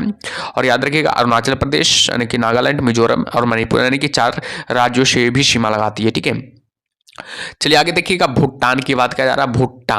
भूटान को देखिएगा, भूटान कितने राज्यों के साथ सीमा लगाती है तो याद रखिएगा, पहले तो याद रखिएगा 699 किलोमीटर की सीमा लगाती है। 4 राज्यों से सीमा लगाती है, पश्चिम बंगाल, सिक्किम, अरुणाचल प्रदेश और असम से हो जाएगा। ठीक है, सातवां देखिएगा, सातवां यहाँ पर हो जाएगा अफगानिस्तान, 106 किलोमीटर की सीमा लगाती है। और याद रखिएगा केवल एक से लगाती है, यानी कि केंद्र शासित प्रदेश से लगाती है। ठीक है, यानी कि लद्दाख से लगाती है। ठीक है, याद रखिएगा टोटल सीमा कितना हो जाएगा, 15,106 किलोमीटर की सीमा लगाती है भारत के साथ बाबू। ठीक है, याद रखिएगा। चलिए आगे देखिएगा, आगे क्या है जो सभी लोग यहां पर ध्यान दीजिएगा। यहां पर क्या है कि भारत के राज्यों एवं केंद्र शासित प्रदेशों से संबंधित प्रश्न देखिएगा बाबू, बहुत बार एग्जाम में इससे भी सवाल बनता है, तो ध्यान दीजिएगा। देखिएगा कि भारत में कुल राज्यों की संख्या कितनी है तो याद रखिएगा, भारत में कुल राज्यों की संख्या की बात किया जा रहा है तो याद रखिएगा 28 राज्य है। ठीक है, भारत में 28 राज्य है अभी तक। ठीक है, याद रखिएगा। आगे देखिएगा कि क्षेत्रफल की दृष्टि से भारत में के 4 बड़े राज्यों की क्रमशः कौन से हैं तो याद रखिएगा, क्षेत्रफल की दृष्टि से नंबर 1 पर तो हो जाएगा राजस्थान हो जाएगा, दूसरा स्थान पर क्या हो जाएगा, मध्य प्रदेश हो जाएगा, तीसरा स्थान पर हो जाएगा महाराष्ट्र हो जाएगा, चौथा स्थान पर हो जाएगा उत्तर प्रदेश हो जाएगा। उत्तर प्रदेश तो याद रखिएगा जनसंख्या में तो नंबर 1 पर हो जाएगा, पहले तो उत्तर प्रदेश जनसंख्या में नंबर 1 पर हो जाएगा। ठीक है, लेकिन क्षेत्रफल में सबसे नंबर 1 पर राजस्थान हो जाएगा, मध्य प्रदेश हो जाएगा, महाराष्ट्र पर हो जाएगा, उत्तर प्रदेश हो जाएगा। ठीक है, देखिएगा कितना किलोमीटर है, सभी लोग देख लीजिएगा। ठीक है, किलोमीटर को आप लोग देख लीजिएगा। ठीक है, किलोमीटर तो हालांकि उतना भर नहीं पूछता है, ठीक है, लेकिन देख लीजिएगा आप लोग। ठीक है, चलिए आगे देखते हैं आगे क्या है। अब जनसंख्या की दृष्टि से क्या करा है, जनसंख्या की दृष्टि से भारत के 4 बड़े राज्य क्रमशः कौन से हैं तो याद रखिएगा, जनसंख्या की दृष्टि से पूछ रहा है तो याद रखिएगा, पहला हो जाएगा यूपी, आप लोग को पहले बता दिए यूपी हो गया। दूसरा की बात किया जाए तो याद रखिएगा महाराष्ट्र हो जाएगा, तीसरा क्या हो जाएगा बिहार हो जाएगा, चौथा की बात किया जाए तो याद रखिएगा पश्चिम बंगाल हो जाएगा। यानी कि उत्तर प्रदेश में 19.98 करोड़ यानी कि जनसंख्या है, 11.23 करोड़ हो जाएगा यानी कि महाराष्ट्र में, और 10.40 करोड़ हो जाएगा यानी कि बिहार में, और पश्चिम बंगाल में 9.12 करोड़ हो जाएगा। ठीक है, याद रखिएगा जनसंख्या। चलिए आगे देखते हैं आगे क्या है जो सभी लोग देखिएगा।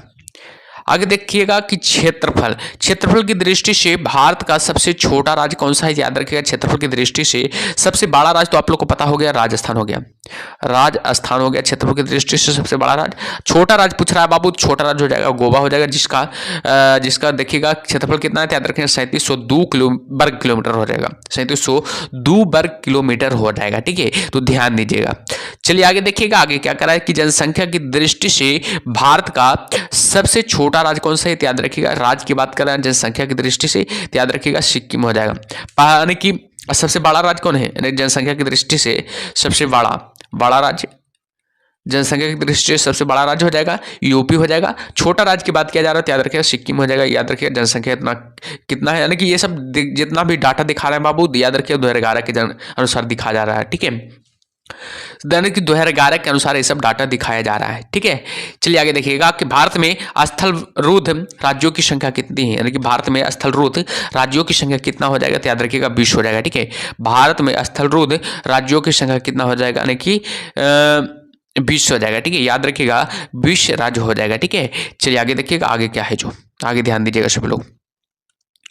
अगला पॉइंट है कि वह कौन सा भारतीय राज्य है जिसकी सीमा सर्वाधिक राज्यों से जुड़ी है, याद रखिएगा उत्तर प्रदेश हो जाएगा। उत्तर प्रदेश की सीमा बाबू याद रखिएगा 8 राज्यों से जुड़ा हुआ है। ठीक है, 8 राज्यों से जुड़ा हुआ है और एक संघ राज्य से जुड़ा हुआ है। एक संघ राज्य में कौन हो जाएगा, एक संघ राज्य में हो जाएगा दिल्ली ही होगा। ठीक है, पास में है दिल्ली ही होगा। ठीक है, एक संघ राज्य में दिल्ली हो जाएगा। ठीक है, उत्तर प्रदेश में संलग्न राज्य एवं केंद्र शासित प्रदेश का नाम दिया हुआ है। यहाँ देखिएगा हरियाणा है, राजस्थान हो जाएगा, मध्य प्रदेश हो जाएगा, छत्तीसगढ़ हो जाएगा, झारखंड हो जाएगा, बिहार हो जाएगा और हिमाचल प्रदेश हो जाएगा, उत्तराखंड हो जाएगा, दिल्ली हो जाएगा और केंद्र शासित प्रदेश में हो जाएगा। दिल्ली हो जाएगा, नहीं बताइए आप लोग को कि दिल्ली है केंद्र शासित प्रदेश के रूप में हो जाएगा। ठीक है, अभी बताइए आप लोग को। चलिए आगे देखिएगा, भारत का वह कौन सा एकमात्र जिला है जो सर्वाधिक 4 राज्यों की सीमा स्पर्श करता है, तो याद रखिएगा सोनभद्र हो जाएगा, जो कि कहाँ स्थित है, याद रखिएगा उत्तर प्रदेश में हो जाएगा। सोनभद्र हो जाएगा जो कि कहाँ स्थित है, याद रखिएगा उत्तर प्रदेश में हो जाएगा। ठीक है, याद रखिएगा। आगे देखिएगा बाबू, आगे क्या करा है कि किस भारतीय राज्य में सर्वाधिक जिले हैं, याद रखिएगा उत्तर प्रदेश में बाबू याद रखिएगा 75 जिले हैं। किस भारतीय राज्य में सर्वाधिक जिले हैं, तो याद रखिएगा उत्तर प्रदेश में सर्वाधिक जिले हैं, यानी कि 75 जिले हैं। याद रखिएगा। उत्तर प्रदेश में कितना जिले हैं तो याद रखिएगा 75 जिले हैं, ठीक है। आगे देखिएगा, भारत के तटीय राज्य या केंद्र शासित प्रदेश एवं तट रेखा की लंबाई, याद रखिएगा भारत के तटीय राज्य या केंद्र शासित प्रदेश एवं तट रेखा की लंबाई यहां पर दिया हुआ है, ठीक है।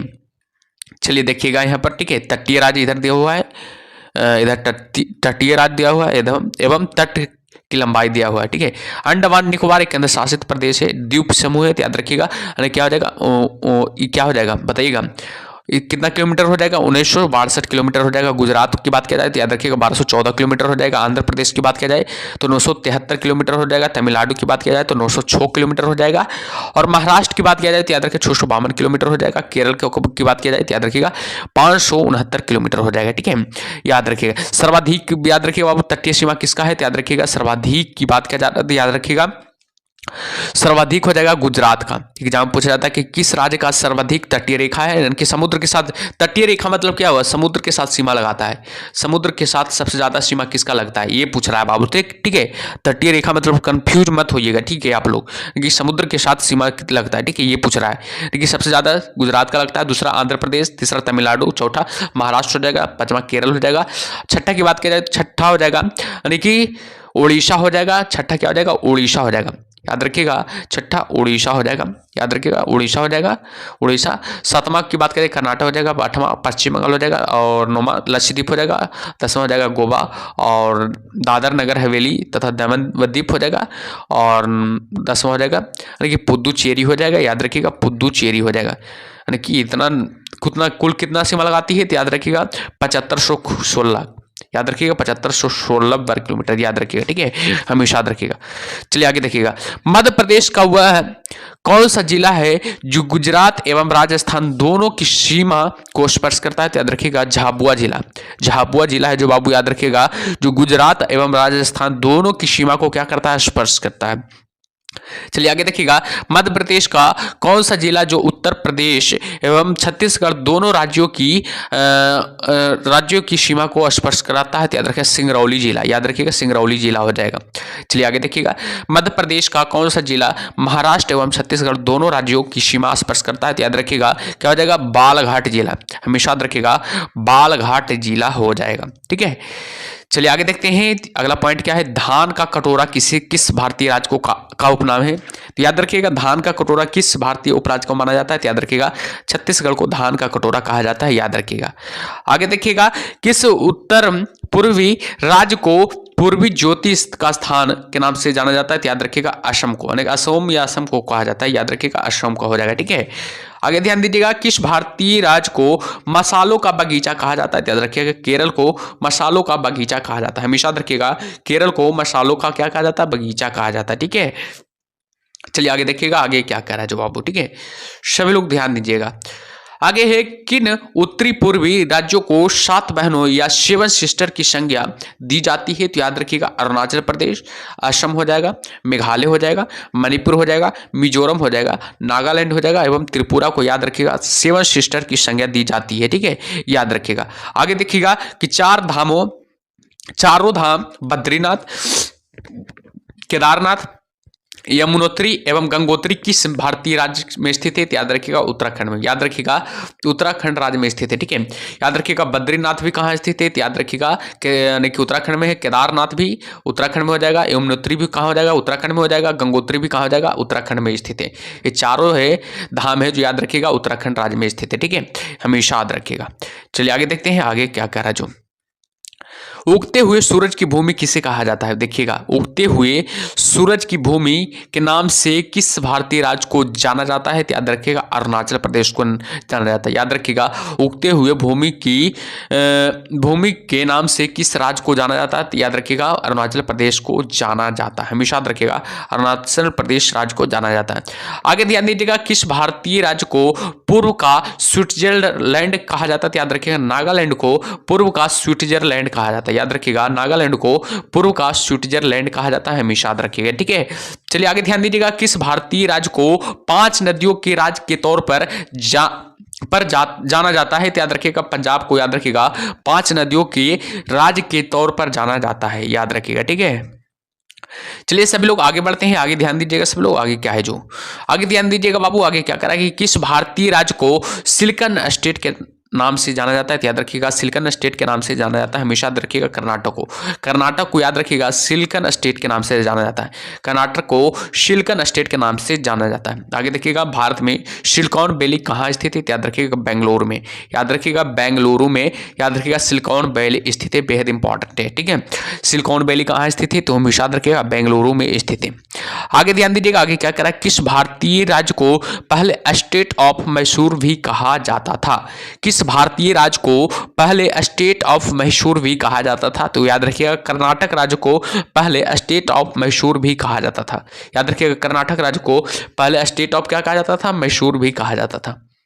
आगे ध्यान दीजिएगा, कोचीन का जुड़वा नगर कौन सा है? याद रखिएगा एर्नाकुलम हो जाएगा, एर्नाकुलम हो जाएगा बाबू। जो कोची का जुड़वा क्या हो जाएगा? नगर हो जाएगा, एर्नाकुलम हो जाएगा, जो कि कोची का क्या हो जाएगा? जुड़वा नगर हो जाएगा। ठीक है, आगे ध्यान दीजिएगा, आगे क्या कह रहा है जो सभी लोग ध्यान दीजिएगा।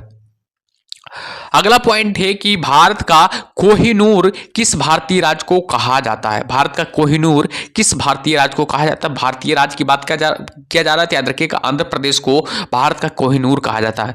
आंध्र प्रदेश को भारत कोहिनूर कहा जाता है, भारत का कोहिनूर कहा जाता है। ठीक है, आगे देखिएगा पाट अंचल किस भारतीय राज्य में अवस्थित है? याद रखिएगा झारखंड में पाट अंचल स्थित है। ठीक है, पाट अंचल किस भारतीय राज्य में अवस्थित है? याद रखिएगा झारखंड में अवस्थित है। चलिए आगे देखिएगा, असम कितने भारतीय राज्यों से घिरा हुआ है? तो याद रखिएगा असम है जो, याद रखिएगा 7 भारतीय राज्यों से घिरा हुआ है।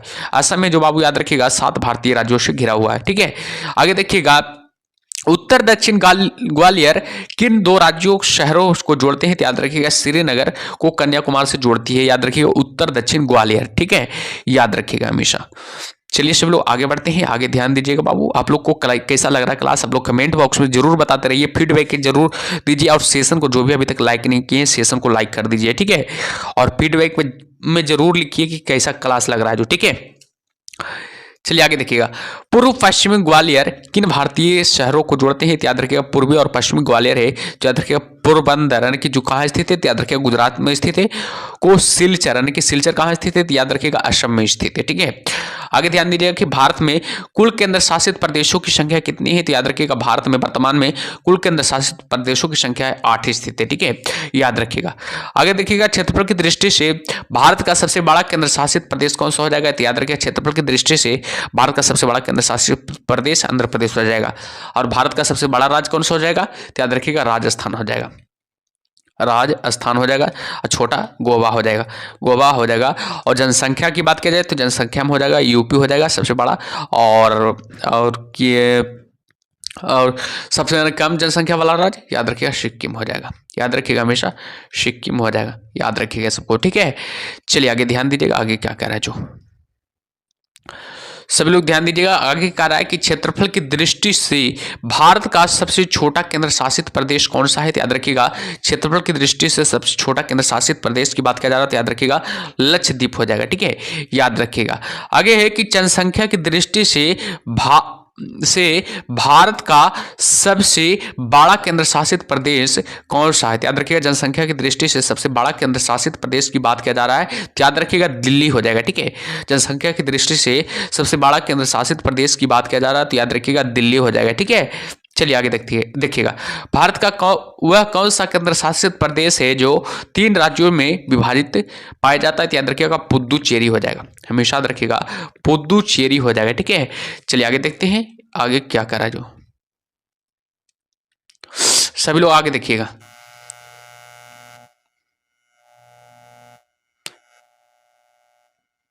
चलिए देखते हैं आगे क्या करा है कि जनसंख्या की दृष्टि से भारत का सबसे बड़ा केंद्र शासित प्रदेश तो दिल्ली बता दें आप लोग को। और आगे क्या है कि भारत का वह कौन सा केंद्र शासित प्रदेश है जो 3 राज्यों से विभाजित पाया जाता है? याद रखिए पुदुचेरी हो जाएगा, और यनम हो जाएगा आंध्र प्रदेश, कराईकल हो जाएगा तमिलनाडु में, माहे हो जाएगा केरल में। 3 आप लोग को बता दिए। ठीक है, चलिए आगे देखिएगा, आगे सभी लोग देखिएगा यहाँ पर। आगे क्या करा है कि भारत का एकमात्र बैरन द्वीप सक्रिय ज्वालामुखी कहाँ स्थित है, याद रखिएगा। भारत का एकमात्र बैरन द्वीप सक्रिय ज्वालामुखी कहाँ स्थित है, याद रखिएगा। अंडमान एवं निकोबार द्वीप समूह में स्थित है। हमेशा याद रखिएगा, अंडमान और निकोबार द्वीप समूह में स्थित है। ठीक है, चलिए आगे देखिएगा। आगे क्या है, यहाँ पर राजधानी दिया हुआ है, याद रखिएगा। जिसको भी राजधानी याद नहीं है याद रख लीजिएगा। ठीक है, राज्य की राजधानी दिया हुआ है। देखिएगा, सिक्किम की राजधानी गंगटोक हो जाएगा, असम की राजधानी दिसपुर हो जाएगा, अरुणाचल प्रदेश की राजधानी ईटानगर हो जाएगा, नागालैंड की राजधानी कोहिमा हो जाएगा, मणिपुर की राजधानी इम्फाल हो जाएगा। देखिएगा बाबू, जितना भी क्लास हो रहा है एकदम बेसिक रूप से क्लास हो रहा है, आप लोग खुद भी देख सकते हैं, बेसिक से पढ़ाया जा रहा है। ठीक है, तो आप लोग को खुद पता लग रहा होगा। ठीक है, चलिए आगे देखिएगा। आगे क्या है, त्रिपुरा की राजधानी अगरतला हो जाएगा, मिजोरम की राजधानी आइजोल हो जाएगा, मेघालय की राजधानी शिलांग हो जाएगा, पश्चिम बंगाल की राजधानी कोलकाता हो जाएगा, बिहार की राजधानी पटना हो जाएगा, झारखंड की रांची हो जाएगा। ठीक है, रांची ही होता है। ठीक है, झारखंड की राजधानी, उड़ीसा की राजधानी हो जाएगा भुवनेश्वर हो जाएगा, महाराष्ट्र का हो जाएगा मुंबई हो जाएगा। ठीक है, याद रखिएगा, मुंबई हो जाएगा। चलिए आगे देखिएगा। आगे क्या है, जो आगे सब लोग ध्यान दीजिएगा। कर्नाटक के बेंगलुरु हो जाएगा, कर्नाटक के बेंगलुरु हो जाएगा, केरल का हो जाएगा तिरुवनंतपुरम हो जाएगा, तमिलनाडु का चेन्नई हो जाएगा। ठीक है, आंध्र प्रदेश का हो जाएगा अमरावती।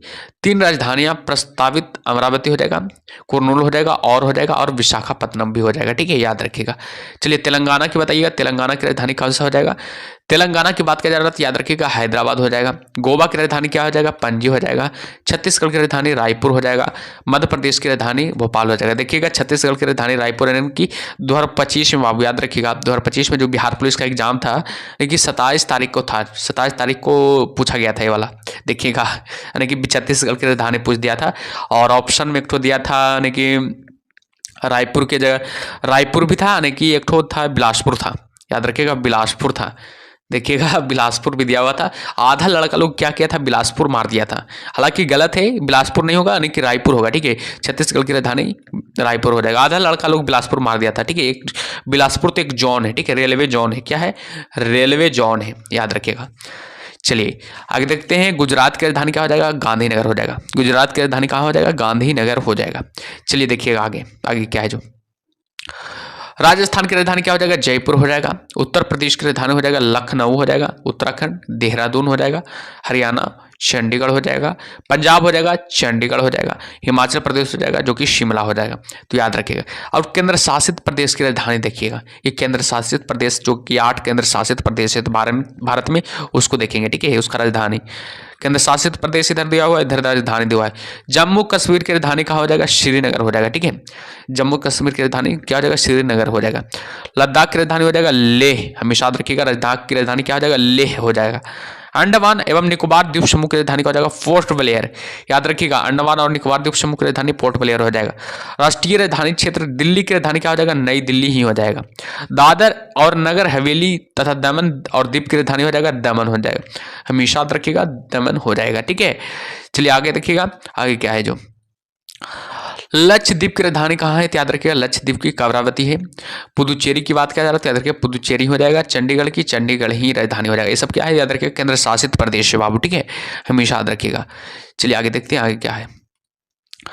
स्वतंत्रता के पश्चात भारत में सम्मिलित किए गए विदेशी शासनाधीन क्षेत्र फ्रांस के अधीन था, फ्रांस के अधीन क्या था, पुर्तगाल के, इधर पुर्तगाल के अधीन है। ठीक है, फ्रांस के अधीन हो जाएगा पुदुचेरी, यानी कि 1954 में देखिएगा अधीन किया गया था, यानी कि फ्रांस के अधीन था पुदुचेरी। और चंद्रनगर भी था, याद रखिएगा, फ्रांस के अधीन बाबू। ठीक है, और पुर्तगाल के अधीन कौन था, याद रखिएगा, दमन एवं दीव था, और गोवा था, और दादर एवं नगर हवेली था। ये सब का प्राधिकार किसका था, याद रखिएगा, पुर्तगाल का था बाबू। याद रखिएगा, पुर्तगाल का था, हमेशा याद रखिएगा। स्वतंत्रता देखिएगा, गोवा का स्वतंत्रता मिला था 1961 में, और दमन दीव का 1961 में मिला था, और 1954 में दादर एवं नगर हवेली का मिला था। पुदुचेरी की याद रखिएगा, फ्रांस से स्वतंत्रता मिला था, यानी कि 1954 में, या चंद्रनगर को 1946 में मिला था। तो ये सबको भी याद रखिएगा, इसमें आया हुआ है तो देख लीजिएगा। ठीक है, चलिए आगे देखते हैं। मैकमोहन रेखा, देखिएगा मैकमोहन रेखा किन दो देशों को अलग करती है? तो याद रखिएगा भारत और तथा चीन को अलग करती है। मैकमोहन रेखा है जो हमेशा याद रखिएगा भारत तथा चीन को अलग करती है। आगे देखिएगा रेड क्लिफ रेखा किन दो देशों से को अलग करती है? तो याद रखिएगा भारत तथा पाकिस्तान को अलग करती है। रेड क्लिफ रेखा है जो बाबू हमेशा याद रखिएगा भारत तथा पाकिस्तान को अलग करती है। आगे देखिएगा डुरंड रेखा किन दो देशों से अलग करती है? तो याद रखिएगा भारत तथा अफगानिस्तान को, यानी कि पाकिस्तान एवं अफगानिस्तान, यही होगा, यानी कि अलग करती है, याद रखिएगा। ठीक है, चलिए आगे देखते हैं आगे क्या करा है। आगे देखिएगा यहाँ पर भारत के प्रमुख चैनल है और जनसंख्या तथा विभाजक क्षेत्र हो जाएगा। छोटे डिग्री चैनल याद रखिएगा ग्रेट निकोबार और सुमात्रा को अलग करती है, विभाजित करती है। और 8 डिग्री चैनल हो जाएगा मालदीव और मिनिकॉय को। और 9 डिग्री चैनल हो जाएगा मिनिकॉय और लक्षद्वीप को। और 10 डिग्री चैनल हो जाएगा छोटा अंडमान एवं कार निकोबार का हो जाएगा। ठीक है, याद रखिएगा। आगे देखिएगा आगे क्या करा है जो आगे बाबू की ग्रेट चैनल याद रखिएगा इंदिरा पॉइंट और इंडोनेशिया को अलग करती है। पाक जल संधि यानी कि भारत और श्रीलंका को अलग करती है। कोको जल संधि है जो याद रखिएगा अंडमान और कोका द्वीप यानी कि म्यांमार को अलग करती है। ठीक है, आगे देखिएगा भारत से संबंधित अन्य परीक्षा उपयोगी प्रश्न, यानी परीक्षा से संबंधित है बाबू। ठीक है, देखिएगा भारत से संबंधित अन्य परीक्षा उपयोगी, यानी परीक्षा के लिए उपयोगी है बाबू। ठीक है, ध्यान दीजिएगा। भारत की प्रादेशिक जल सीमा याद रखिएगा 12 समुद्री मील तक है। भारत का जो प्रादेशिक जल सीमा है जो याद रखिएगा 12 समुद्री मील तक है। आगे देखिएगा भारत का संलग्न क्षेत्र मंडल कितना है? याद रखिएगा 24 समुद्री मील तक है। आगे देखिएगा कि भारत का अनन्य क्षेत्र मंडल क्या हो जाएगा? 200 समुद्री मील तक है। जो भारत का अनन्य क्षेत्रमंडल है वो कितना है? तो याद रखिएगा 200 समुद्री मील तक हो जाएगा। ठीक है, आगे देखिएगा आगे क्या है जो आगे सब लोग ध्यान दीजिएगा। आगे देखिएगा कि भारत के पूर्व एवं पश्चिम छोर के बीच कितना समय अंतराल है? तो याद रखिएगा 2 घंटे का समय अंतराल हो जाएगा। हमेशा याद रखिएगा 2 घंटे का समय अंतराल हो जाएगा। आगे देखिएगा भारत का औसत समुद्र तल का मापन कहाँ से होता है? तो याद रखिएगा चेन्नई से होता है, यानी कि भारत का औसत समुद्र तल का मापन हो जाएगा। आगे देखिएगा भारत में 21 दिसंबर को सबसे ज्यादा प्रकाश अवधि कहाँ पर होती है? तो याद रखिएगा तिरुवनंतपुरम में होती है। हमेशा याद रखिएगा तिरुवनंतपुरम में होती है। ठीक है, चलिए आगे देखिएगा फ्रांसीसी वास्तुकार ली कार्बूजियर ने कौन सा शहर डिजाइन किया था? तो याद रखिएगा चंडीगढ़ शहर को डिजाइन किया था, याद रखिएगा। ठीक है, चलिए आगे देखते हैं आगे क्या है। आगे देखिएगा यानी कि उडल गमंडल यानी कि ऊटी में बसाव पैटर्न किस प्रकार का है? तो याद रखिएगा सीढ़ीदार रोपी हो जाएगा। ठीक है, याद रखिएगा हमेशा सीढ़ीदार क्या हो जाएगा? रोपी हो जाएगा। आगे देखिएगा कोरी क्रीक कहाँ स्थित है? तो याद रखिएगा कच्छ केरन में कोरी क्रीक स्थित है। एग्जाम में सब पूछा जाएगा सवाल उठो तो ध्यान दीजिएगा। आगे कि भारत का कौन सा स्थान विश्व का दूसरा सबसे अधिक ठंडा अवस्थित स्थान है? तो याद रखिएगा द्रास हो जाएगा जो कि जम्मू कश्मीर में स्थित है। आगे ध्यान दीजिएगा सर क्रीक विवाद किन 2 देशों के मध्य? तो याद रखिएगा भारत तथा पाकिस्तान के मध्य सर क्रीक विवाद जो है यानी कि भारत एवं पाकिस्तान के मध्य, याद रखिएगा। आगे देखिएगा 26 दिसंबर 2004 को सुनामी से भारत का कौन सा भाग पूर्णतः सागर में डूब गया? तो याद रखिएगा इंदिरा पॉइंट सागर, इंदिरा पॉइंट या पिग्मेलियन पॉइंट इसी को बोला जाता है। ठीक है, इंदिरा पॉइंट या पिग्मेलियन पॉइंट जो कहाँ स्थित है? ग्रेट निकोबार में स्थित है। ग्रेट निकोबार में स्थित है, याद रखिएगा ग्रेट निकोबार में स्थित है। ठीक है, चलिए आगे देखिएगा भारत का शुष्कतम स्थान कौन सा हो जाएगा? जैसलमेर हो जाएगा जो कि भारत का शुष्कतम स्थान हो जाएगा। आगे देखिएगा कि भारत पाकिस्तान के मध्य कश्मीर समस्या को लेकर कितनी बार युद्ध हुआ है? तो याद रखिएगा 3 बार हुआ है। याद रखिएगा 3 बार युद्ध हुआ है, लेकिन वर्तमान में भी एक युद्ध हुआ है ऑपरेशन सिंदूर जिसमें चला था भारत के साथ ऑपरेशन सिंदूर, याद रखिएगा ऑपरेशन सिंदूर चला था। सब लोग बताइएगा कब चला था, कमेंट बॉक्स में जरूर बताइएगा। ठीक है, चलिए आगे देखिएगा आगे कि भारत में कहाँ पर सूर्य कभी उद्भव नहीं होती है? तो याद रखिएगा प्रयागराज यानी कि उत्तर प्रदेश में।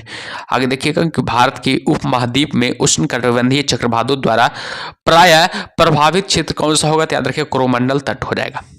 आगे देखिएगा गिलगिट बाल्टिस्तान का प्रादेशिक विवाद किन देशों के बीच है? तो याद रखिएगा भारत एवं और पाकिस्तान के मध्य है।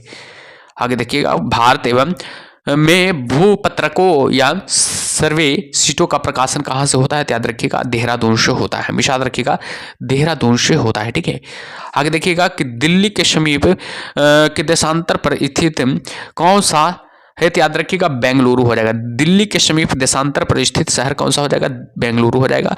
और भारत का प्रथम मानचित्र किसने बनाया था? तो याद रखिएगा हमेशा एन विले ने बाबू, ठीक है। भारत का प्रथम मानचित्र किसने बनाया था? तो याद रखिएगा एन विले, याद रखिएगा एन विले ने बनाया था। कब बनाया था? तो याद रखिएगा 1952 में हो जाएगा। कब हो जाएगा? 1752 हो जाएगा। एन विले ने बनाया था 1752 में, याद रखिएगा 1752 में बनाया था, ठीक है। तो चलिए आज की क्लास एंड हो गया बाबू, ठीक है। यानी कि ज्योग्राफी में पहला क्लास था वो एंड हो गया।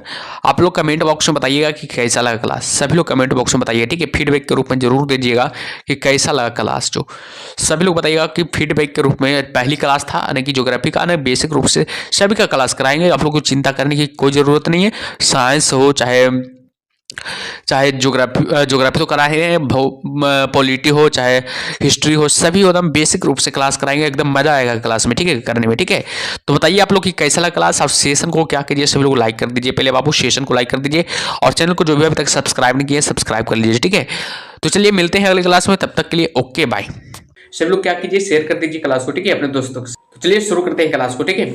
देखिएगा फर्स्ट पॉइंट एकदम बेसिक रूप से पढ़ाएंगे, ठीक है। चलिए फर्स्ट पॉइंट देखिएगा, भारत की भूगर्भिक संरचना का विकास याद रखिएगा पैंजिया के अंगारा लैंड तथा गोंडवाना लैंड के विभाजन से प्रारंभ होता है। याद रखिएगा भारत का जो भूगर्भिक संरचना है उसका विकास कैसे हुआ था? याद रखिएगा पैंजिया के, याद रखिएगा पैंजिया के अंगारा लैंड, याद रखिएगा अंगारा लैंड तथा गोंडवाना लैंड के विभाजन से प्रारंभ होता है। हमेशा याद रखिएगा ये पॉइंट, याद रखिएगा, ठीक है। चलिए आगे देखिएगा, यहाँ pre Cambrian, Archaean, Dharwad, Kuttappa तथा विंध्यन संरचनाओं का क्या है? विकास हुआ है। तो याद रखिएगा यहाँ पर, याद रखिएगा प्री कैम्ब्रियन का भी विकास हुआ है, आर्कियन का भी विकास हुआ है, धारवाड़ का भी विकास हुआ है, कुटप्पा का भी विकास हुआ है, विंध्यन संरचना का भी क्या हुआ है? विकास हुआ है, ठीक है। आगे देखिए अगला पॉइंट कह रहा है कि प्री कैम्ब्रियन युग की स्थलाकृतियों में अरावली पर्वत, विंध्यन श्रेणी तथा छोटा नागपुर पठारी क्षेत्र प्रमुख है। याद रखिएगा प्री कैम्ब्रियन युग की स्थलाकृतियों में कौन कौन सा प्रसिद्ध है? याद रखिएगा पहला हो जाएगा अरावली पर्वत प्रसिद्ध है, दूसरा विंध्यन पर्वत श्रेणी है जो कि प्रसिद्ध है, तीसरा की बात करें तो याद रखिए तीसरा है जो छोटा नागपुर की पठार का क्षेत्र जो है क्या है? प्रमुख है, याद रखिए, ठीक है। चलिए आगे पॉइंट देखिएगा अगला पॉइंट क्या कह रहा है। जो यहाँ पर अगला पॉइंट देखिएगा, अगला पॉइंट है कि अंगारा लैंड तथा गोंडवाना लैंड के मध्य अवस्थित भूसन्निधि कौन सी है? याद रखिएगा टेथिस सागर हो जाएगा। याद रखिएगा अंगारा लैंड तथा गोंडवाना लैंड के मध्य अवस्थित भूसन्निधि कौन सा है? याद रखिएगा टेथिस सागर हो जाएगा, ठीक है। आगे ध्यान दीजिएगा अगला पॉइंट क्या है कि भारतीय उपमहाद्वीप मूलतः किस विशाल भूखंड का भाग है? याद रखिएगा भारतीय उपमहाद्वीप है जो हमेशा याद रखिएगा गोंडवाना लैंड का क्या है? भाग है। याद रखिएगा भारतीय उपमहाद्वीप है जो किसका भाग है? याद रखिएगा गोंडवाना लैंड का भाग हो जाएगा, ठीक है। चलिए अगला पॉइंट देखिएगा कि भारत से उपबंध पूरा चुंबकीय परिणामों के जो संकेत मिलते हैं उसके अनुसार भूतकाल में भारतीय स्थलपिंड किस दिशा की ओर अग्रसर हुआ है? याद रखिएगा उत्तर की ओर अग्रसर हुआ है। हमेशा याद रखिएगा किस ओर अग्रसर हुआ है? याद रखिएगा उत्तर की ओर अग्रसर हुआ है, ठीक है। चलिए आगे ध्यान दीजिएगा अगला पॉइंट क्या कह रहा है। जो अगला पॉइंट यहाँ पर ध्यान दीजिएगा, अगला पॉइंट है कि भारत के पश्चिमी तट का निर्माण कैसे हुआ है? यानी कि पूछा जाएगा भारत के जो पश्चिमी तट है उसका निर्माण कैसे हुआ? तो याद रखिएगा भूमि के उत्थान एवं निर्गमन के कारण, याद रखिएगा कि भारत के पश्चिमी तट का क्या हुआ था? निर्माण हुआ था। भारत के पश्चिमी तट का निर्माण कैसे हुआ था? याद रखिएगा भूमि के उत्थान एवं निर्गमन के कारण भारत के पश्चिमी तट का क्या हुआ था? निर्माण हुआ था, ठीक है। यहाँ पर थोड़ा समझिएगा अंगारा लैंड में कौन कौन आते हैं, कौन कौन सा देश आते हैं, और गोंडवाना लैंड में कौन कौन सा देश आते हैं, यहाँ पर देखिएगा, ठीक है। यहाँ पर देखिएगा अंगारा लैंड में देश आते हैं बाबू, पहला तो यूरोप आते हैं, दूसरा की बात करें एशिया आते हैं, तीसरा क्या हो जाएगा? उत्तरी अमेरिका आते हैं, चौथा की बात करें तो याद रखिएगा ग्रीनलैंड आते हैं, ठीक है। अगला देखिएगा गोंडवाना लैंड में कौन कौन आते हैं? याद रखिएगा प्राद्वीपीय भारत आ जाएंगे।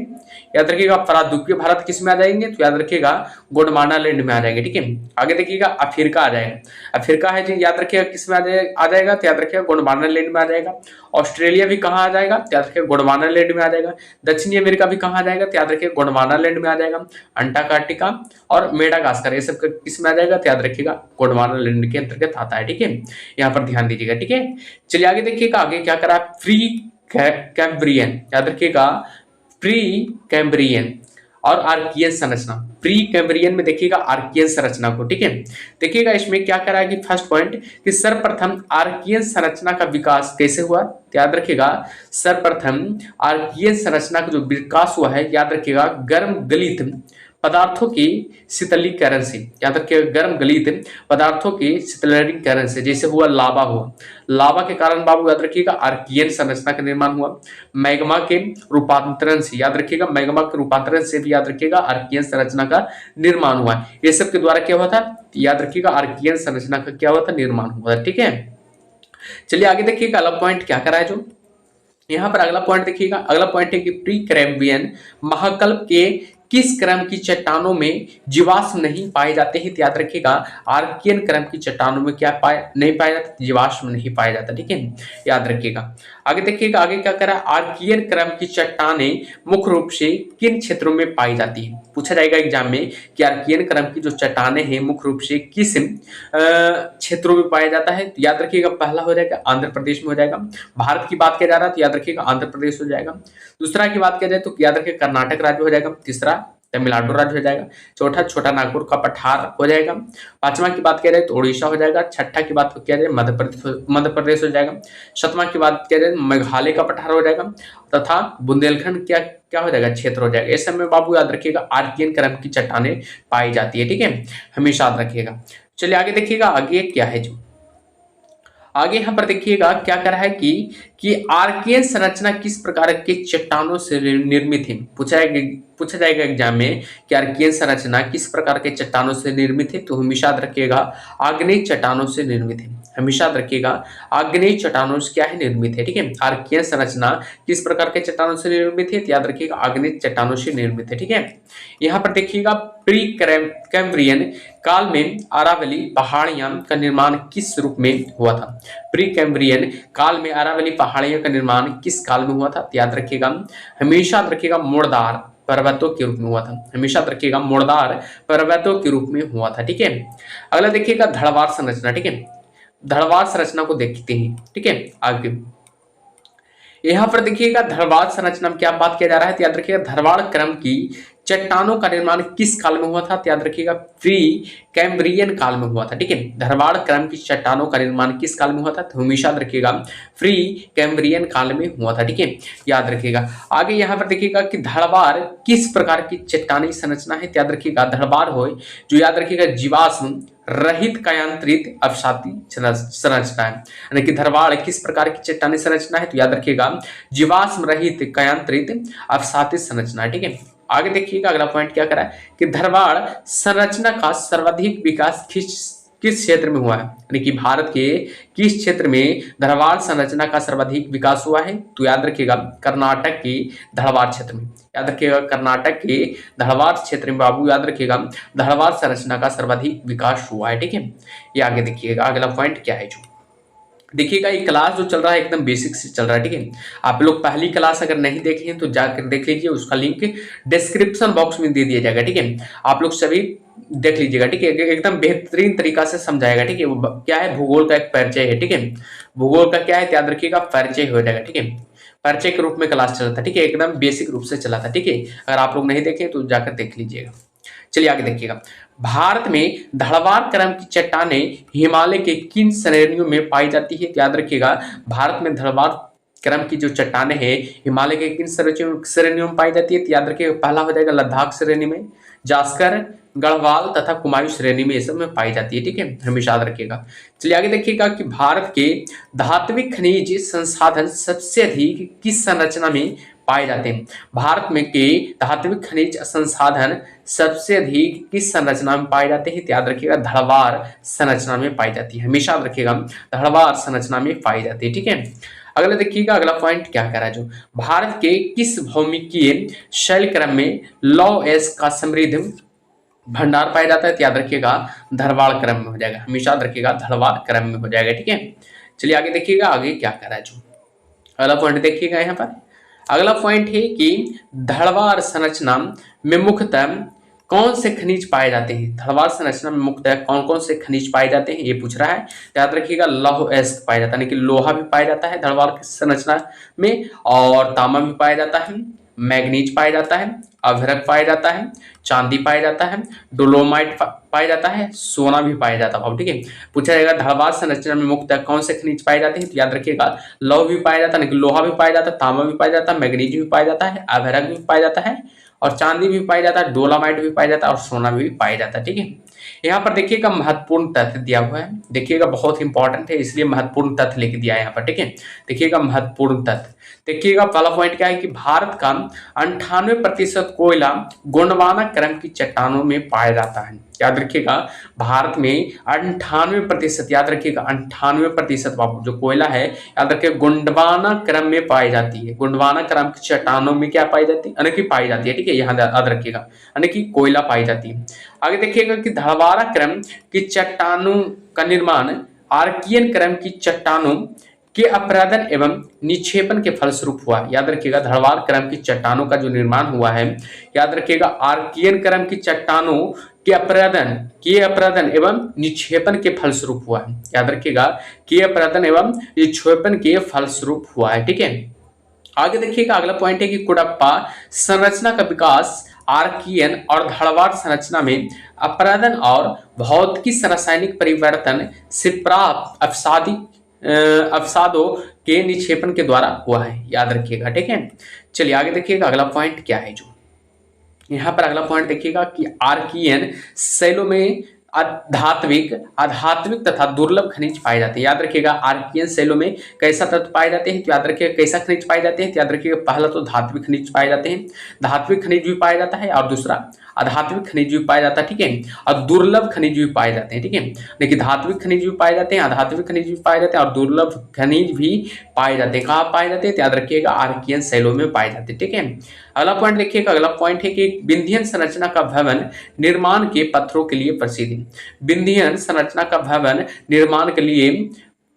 निर्माण के पत्थरों के लिए क्या है? प्रसिद्ध। याद रखिएगा। ठीक है, अगला देखिएगा बाबू, अगला क्या है? कुडप्पा संरचना। ठीक है, कुडप्पा संरचना देखिएगा बहुत इंपॉर्टेंट है। ठीक है, कुडप्पा संरचना देखिएगा, कुडप्पा संरचना का सर्वाधिक विकास किस क्षेत्र में हुआ है? याद रखिएगा कुडप्पा संरचना का जो सर्वाधिक विस्तार हुआ है, याद रखिएगा पहला तो आंध्र प्रदेश में हुआ, आंध्र प्रदेश के कुडप्पा क्षेत्र में हुआ। ठीक है, आंध्र प्रदेश की एक जगह है कुडप्पा, वही हुआ है। ठीक है, याद रखिएगा कुडप्पा संरचना का की सर्वाधिक विकास। आगे देखिए अगला पॉइंट है कि कुडप्पा संरचना में सर्वाधिक भंडार है। याद रखिएगा चूना पत्थर का, याद रखिएगा कुडप्पा संरचना में सर्वाधिक भंडार है। ठीक है, हमेशा याद रखिएगा। अगला पॉइंट देखिएगा कुडप्पा संरचना किन चट्टानों के लिए प्रसिद्ध है? याद रखिएगा कुडप्पा जो संरचना है हमेशा याद रखिएगा चूना पत्थर के लिए पहले तो यानी प्रसिद्ध है, और बलुआ पत्थर के लिए भी प्रसिद्ध है, और एस्बेस्टस के लिए भी प्रसिद्ध है, और संगमरमर हेतु के लिए भी प्रसिद्ध है, यानी कि संगमरमर के लिए भी प्रसिद्ध है। ठीक है, हमेशा याद रखिएगा। चलिए आगे देखिएगा, आगे क्या है? विंध्यन संरचना को देखिएगा। यहाँ पर देखिएगा विंध्यन संरचना बेहद इंपॉर्टेंट है, विंध्यन संरचना। ठीक है, देखिएगा यहाँ पर क्या करा, विंध्यन क्रम की चट्टानों का निर्माण कैसे हुआ है? याद रखिएगा जल निक्षेपों द्वारा। हमेशा याद रखिएगा विंध्यन क्रम की चट्टानों का निर्माण कैसे हुआ है? याद रखिएगा जल निक्षेपों द्वारा हुआ है। ठीक है, आगे यहाँ पर देखिएगा अगला पॉइंट कह रहा है कि विंध्यन संरचना निर्मित है। याद रखिएगा विंध्यन संरचना है जो किससे निर्मित है? याद रखिएगा अपसादित चट्टानों से निर्मित है। ठीक है, विंध्यन संरचना है जो किससे निर्मित है? याद रखिएगा अपसादित चट्टानों से निर्मित हो जाएगा। ठीक है, आगे देखिएगा यहाँ पर है, आगे क्या करा कि विंध्यन क्रम की चट्टानों का विस्तार किन क्षेत्रों में है? यानी कि विंध्यन क्रम की चट्टानों का जो विस्तार है वो किन किन क्षेत्रों में है? देखिएगा पहला हो गया सासाराम व रोहतास क्षेत्र में, जो कि बिहार में पड़ता है। याद रखिएगा सासाराम और रोहतास क्या है? याद रखिएगा जिला है दो। ठीक है, और जो कहाँ पड़ता है? याद रखिएगा बिहार राज्य में। चित्तौड़गढ़ क्षेत्र में, यानी कि जो कि राजस्थान में पड़ता है। होशंगाबाद जो कि मध्य प्रदेश में पड़ता है। ठीक है, और आगरा में भी इसका क्या है? विस्तार है। ठीक है, चलिए आगे देखिएगा आगे क्या है। आगे यहाँ पर देखिएगा आगे क्या कह रहा है, जो पन्ना देखिएगा, पन्ना है जो बहुत इंपॉर्टेंट वर्ड है। ठीक है, पन्ना जो कहाँ स्थित है? याद रखिएगा मध्य प्रदेश। तथा गोलकुंडा कहाँ पे स्थित है? याद रखिएगा आंध्र प्रदेश। इसकी हीरा की खाने की संरचना में पाई जाती है। याद रखिएगा विंध्यन क्रम की संरचना में पाई जाती है। ठीक है, पन्ना तथा गोलकुंडा की हीरा की खाने किस संरचना में पाई जाती है? याद रखिएगा विंध्यन क्रम की संरचना में पाई जाती है, हमेशा याद रखिएगा। ठीक है, चलिए यहाँ पर देखिएगा एकदम कॉलम बना दिया गया है। यहाँ पर देखिएगा प्री कैम्ब्रियन काल की, याद रखिए प्री कैम्ब्रियन काल की कॉलम बना दिया गया है। ठीक है, संरचना यहाँ क्रम है, याद रखिए इधर संबंधित क्षेत्र, यहाँ पर विशेषताएं हैं। ठीक है, ये आगे पहला देखिएगा कि आर्कियन क्रम में क्या हुआ, तो याद रखिएगा अरावली पर्वत क्षेत्र दक्षिणी पर्वत क्षेत्र से संबंधित है और बुंदेलखंड का पठारी क्षेत्र से संबंधित है, यानी कि आर्कियन क्रम। ठीक है, विशेषताएं है आग्नेय कायांतरिक चट्टानों से निर्मित संरचना है। याद रखिए जो संरचना है, याद रखिए आग्नेय तथा कायांतरिक चट्टानों से निर्मित क्या है, संरचना। ठीक है, धड़वार क्रम को देखिएगा, यहाँ पर धड़वार संबंधित किससे, याद रखिए धड़वार अरावली और छोटा नागपुर से संबंधित क्षेत्र है बाबू। और याद रखिएगा यहाँ पर आच्छादित चट्टानों से निर्मित तथा जीवाश्म रहित क्या है, विशेषता इसका है बाबू। ठीक है, याद रखिएगा यानी कि धड़वार क्रम का। चलिए आगे देखिएगा, आगे क्या करा, कुड़प्पा को देखिएगा, कुड़प्पा यहाँ पर देखिएगा, कुड़प्पा, कुड़प्पा में क्या है, छोटा नागपुर का पठार हो जाएगा, कुड़प्पा जिला हो जाएगा जो कि आंध्र प्रदेश में पड़ता है, अरावली पर्वतीय क्षेत्र हो जाएगा, शिवराय हो जाएगा, जेवादी हो जाएगा, जेवादी क्षेत्र है जो किससे संबंधित है, याद रखिए कुड़प्पा से संबंधित है। और याद रखिए चूना पत्थर से युक्त है, याद रखिए कुड़प्पा है जो याद रखिएगा हमेशा चूना पत्थर से क्या है, युक्त है। ठीक है, आगे देखिएगा, आगे क्या है, विंध्यन को देखिएगा, रोहतास क्षेत्र में हो जाएगा जो कि बिहार में पड़ता है, चित्तौड़गढ़ हो जाएगा जो कि राजस्थान में पड़ता है, और होशंगाबाद हो जाएगा जो कि मध्य प्रदेश में पड़ता है। ठीक है, ये सब क्षेत्र किससे संबंधित है, याद रखिएगा विंध्यन से संबंधित है। ठीक है, ये सब जो क्षेत्र है याद रखिएगा विंध्यन से संबंधित है। याद रखिएगा यहाँ पर जीवाश्म युक्त अवसादी चट्टानें पाई जाती है। ठीक है, यहाँ पर विंध्यन श्रेणी में याद रखिएगा जीवाश्म युक्त अवसादी चट्टानें क्या पाई जाती है। ठीक है, याद रखिएगा। आगे देखिएगा यहाँ पर पैलियोजोइक युग, याद रखिएगा पैलियोजोइक, याद रखिएगा यही इसके अंतर्गत आता है गोंडवाना। देखिए गोंडवाना को देखते हैं। ठीक है, पैलियोजोइक में देखिएगा गोंडवाना को पहले सबसे पहले देखते हैं। याद रखिएगा पहला पॉइंट कह रहा है कि परद्वीपीय भारत में गोंडवाना संरचना का विकास किस युग में हुआ, परद्वीपीय भारत में गोंडवाना संरचना का विकास किस युग में हुआ था, याद रखिएगा कार्बोनिफेरस फर्मियन युग में हुआ था, कार्बोनिफेरस फर्मियन युग में हुआ था। ठीक है, याद रखिएगा। आगे देखिएगा अगला पॉइंट कर रहा है कि गोंडवाना संरचना का निर्माण कैसे हुआ, गोंडवाना संरचना का निर्माण है जो कैसे हुआ है, आप लोग बताइएगा गोंडवाना संरचना का जो निर्माण है वो कैसे हुआ, तो याद रखिएगा अवसादों के निक्षेपण के द्वारा, याद रखिएगा अवसादों के निक्षेपण के द्वारा गोंडवाना संरचना का क्या हुआ है, निर्माण हुआ है। ठीक है, आगे देखिएगा अगला पॉइंट क्या करा, जो यहाँ पर अगला पॉइंट देखिएगा। ठीक है, अगला पॉइंट है कि गोंडवाना लैंड के टूटने का क्रम किस युग में प्रारंभ हुआ, यानी कि गोंडवाना लैंड टूटने का क्रम है जो किस युग में प्रारंभ हुआ, तो याद रखिएगा जुरासिक युग में प्रारंभ हुआ था। ठीक है, हमेशा रखिएगा गोंडवाना लैंड के टूटने का क्रम है जो किस युग में प्रारंभ हुआ, तो याद रखिएगा जुरासिक युग में प्रारंभ हुआ था। ठीक है, अगला पॉइंट देखिएगा कि गोंडवाना संरचना का संबंध किस नदी बेसिनों से है, याद रखिएगा गोंडवाना संरचना का जो संबंध है याद रखिएगा दामोदर नदी से हो जाएगा, महानदी से भी हो जाएगा, गोदावरी नदी से भी हो जाएगा, सोन नदी से भी हो जाएगा, नर्मदा नदी बेसिन से भी है। याद रखिएगा गोंडवाना संरचना का संबंध किन नदी बेसिन से हो जाएगा, दामोदर, महानदी, गोदावरी, सोन, नर्मदा, ये सबसे यानी कि गोंडवाना संरचना का संबंध है। ठीक है, आगे देखिए अगला पॉइंट है कि बिट्टुमिनस कोयला के भंडार की दृष्टि से भारत की सर्वाधिक महत्वपूर्ण संरचना कौन सी है, याद रखिए गोंडवाना संरचना हो जाएगा। ठीक है, बिट्टुमिनस कोयला के भंडार की दृष्टि से भारत की सर्वाधिक महत्वपूर्ण संरचना कौन सी हो जाएगी, तो याद रखिए गोंडवाना की संरचना हो जाएगा। आप लोग जानते होंगे कोयला कितने प्रकार का होता है, सभी लोग कमेंट बॉक्स में बताइएगा कोयला कितने प्रकार का होता है, याद रखिएगा 4 प्रकार का होता है। कोयला कितने प्रकार का होता है, 4 प्रकार का होता है। पहला हो जाएगा एंथ्रासाइट, एंथ्रासाइट हो जाएगा, याद रखिएगा यहाँ पर एंथ्रासाइट कोयला हो जाएगा। दूसरा हो जाएगा बिट्टुमिनस, बिट्टुमिनस हो जाएगा, बिट्टुमिनस हो जाएगा। तीसरा की बात किया जाए तो याद रखिएगा तीसरा हो जाएगा पीट, जो कि सबसे घटिया कोयला है। ठीक है, सबसे घटिया कोयला किसको माना जाता है, याद रखिएगा पीट का माना जाता है, और एंथ्रासाइट को सबसे सर्वोत्तम कोयला माना जाता है। ठीक है, चौथा आप लोग कमेंट बॉक्स में बताइएगा कौन सा कोयला हो जाएगा। ठीक है, चलिए आगे देखिएगा आगे क्या करा है। जो अगला पॉइंट पर यहाँ पर ध्यान दीजिएगा सब लोग, अगला पॉइंट करा कि कौन सी चट्टान प्रणाली भारत में नवीनतम है, याद रखिए गोंडवाना चट्टान प्रणाली है जो कि भारत में क्या है, नवीनतम है। ठीक है, आगे देखिएगा दक्कन ट्रैप जिसे मेसोजोइक युग भी कहते हैं। ठीक है, दक्कन ट्रैप को क्या कहते हैं, याद रखिएगा मेसोजोइक युग भी कहते हैं। ठीक है, देखिएगा यहाँ पर दक्कन ट्रैप किस चट्टान से निर्मित संरचना है, तो याद रखिएगा दक्कन जो ट्रैप है याद रखिएगा विशाल चट्टान से निर्मित क्या है, संरचना है। दक्कन ट्रैप है जो हमेशा रखिएगा विशाल चट्टान से निर्मित क्या है, एक संरचना है, ठीक है। अगला देखिएगा, अगला पॉइंट कह रहा है कि दक्कन ट्रैप संरचना का मुख्यतः विकास किस क्षेत्र में हुआ है, यानी कि दक्कन ट्रैप संरचना का मुख्यतः विकास किस क्षेत्र में हुआ है, याद रखिएगा महाराष्ट्र एवं मालवा क्षेत्र में हुआ, महाराष्ट्र एवं मालवा क्षेत्र में हुआ है, ठीक है। आगे देखिएगा बाबू आगे क्या है, अगला पॉइंट पर ध्यान दीजिएगा सब लोग। अगला पॉइंट यहाँ पर देखिएगा कि दक्कन ट्रैप संरचना का विकास किन अन्य क्षेत्रों में हुआ है, यानी कि दक्कन ट्रैप संरचना का विकास किस अन्य क्षेत्रों में हुआ है, तो याद रखिएगा पहला तो हो गया गुजरात के काठियावाड़ पारादीप में हुआ है, दूसरा की बात किया जाए तो कर्नाटक के बेंगलुरु मैसूर पठार में हुआ है, तीसरा की बात किया जाए आंध्र प्रदेश एवं चौथा की बात किया जाए तेलंगाना के पठार, तथा पांचवा की बात करें छोटा नागपुर के राजमहल पर्वतीय क्षेत्र में भी याद रखिएगा दक्कन ट्रैप संरचना का विकास हुआ है, ठीक है। यहाँ पर देखिएगा यहाँ पर क्या करा है, राजमहल ट्रैप का निर्माण किस काल में हुआ है, याद रखिएगा जुरासिक युग में हुआ, ठीक है। हमेशा याद रखिएगा जुरासिक युग में याद रखिएगा राजमहल ट्रैप का निर्माण हुआ है, ठीक है। आगे देखिएगा अगला पॉइंट क्या कह रहा है, जो अगला पॉइंट यहाँ पर देखिएगा, अगला पॉइंट कह रहा है कि दक्कन ट्रैप का निर्माण किस काल में हुआ, याद रखिएगा दक्कन ट्रैप का जो निर्माण हुआ है याद रखिएगा क्रेटियस काल में हुआ, याद रखिएगा यानी कि आदि नूतन काल में, याद रखिए इसे आदि नूतन भी कहते हैं, ठीक है। दक्कन ट्रैप का निर्माण किस काल में हुआ, याद रखिएगा क्रेटियस काल में हुआ है, ठीक है। आगे देखिएगा आगे पॉइंट क्या कर रहा है, भारत के दक्कन के पठार पर बेसाल्ट निर्मित लावा शैलों का निर्माण कब हुआ, तो याद रखिएगा क्रेटियस युग में हुआ, हमेशा याद रखिएगा इस सबका निर्माण कब हुआ, तो याद रखिएगा क्रेटियस युग में हुआ, ठीक है। अगला देखिएगा सेनोजोइक का, देखिएगा सेनोजोइक काल है जो कि बहुत ही इंपॉर्टेंट है बाबू, ये भी इससे भी एग्जाम में सवाल बनता है, ठीक है।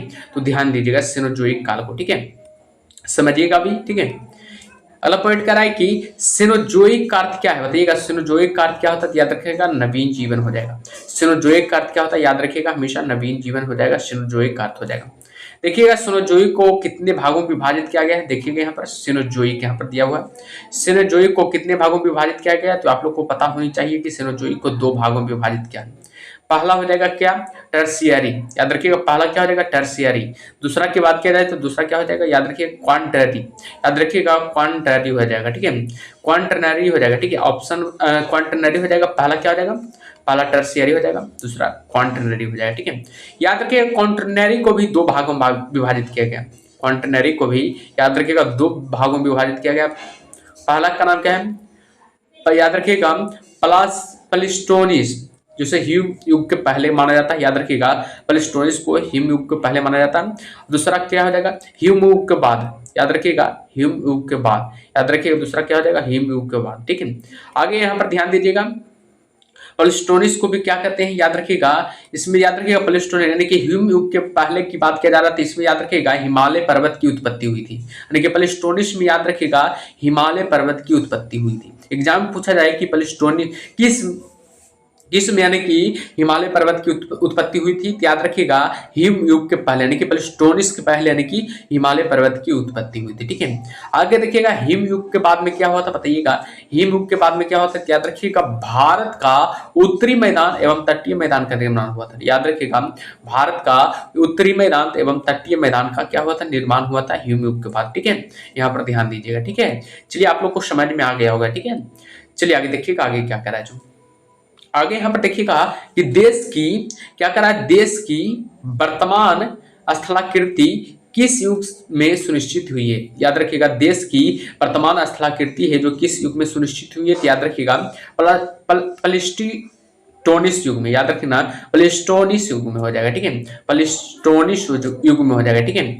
आगे ध्यान दीजिएगा यहाँ पर क्या करा कि पृथ्वी पर सबसे व्यापक हिमयुग किस काल में आया है, बताइएगा पृथ्वी पर सबसे व्यापक हिमयुग किस काल में आया। हिमयुग को याद रखिएगा गुंज भी कहते हैं, मिंडल भी कहते हैं, ऋष भी कहते हैं, बोर्म भी कहते हैं, ठीक है।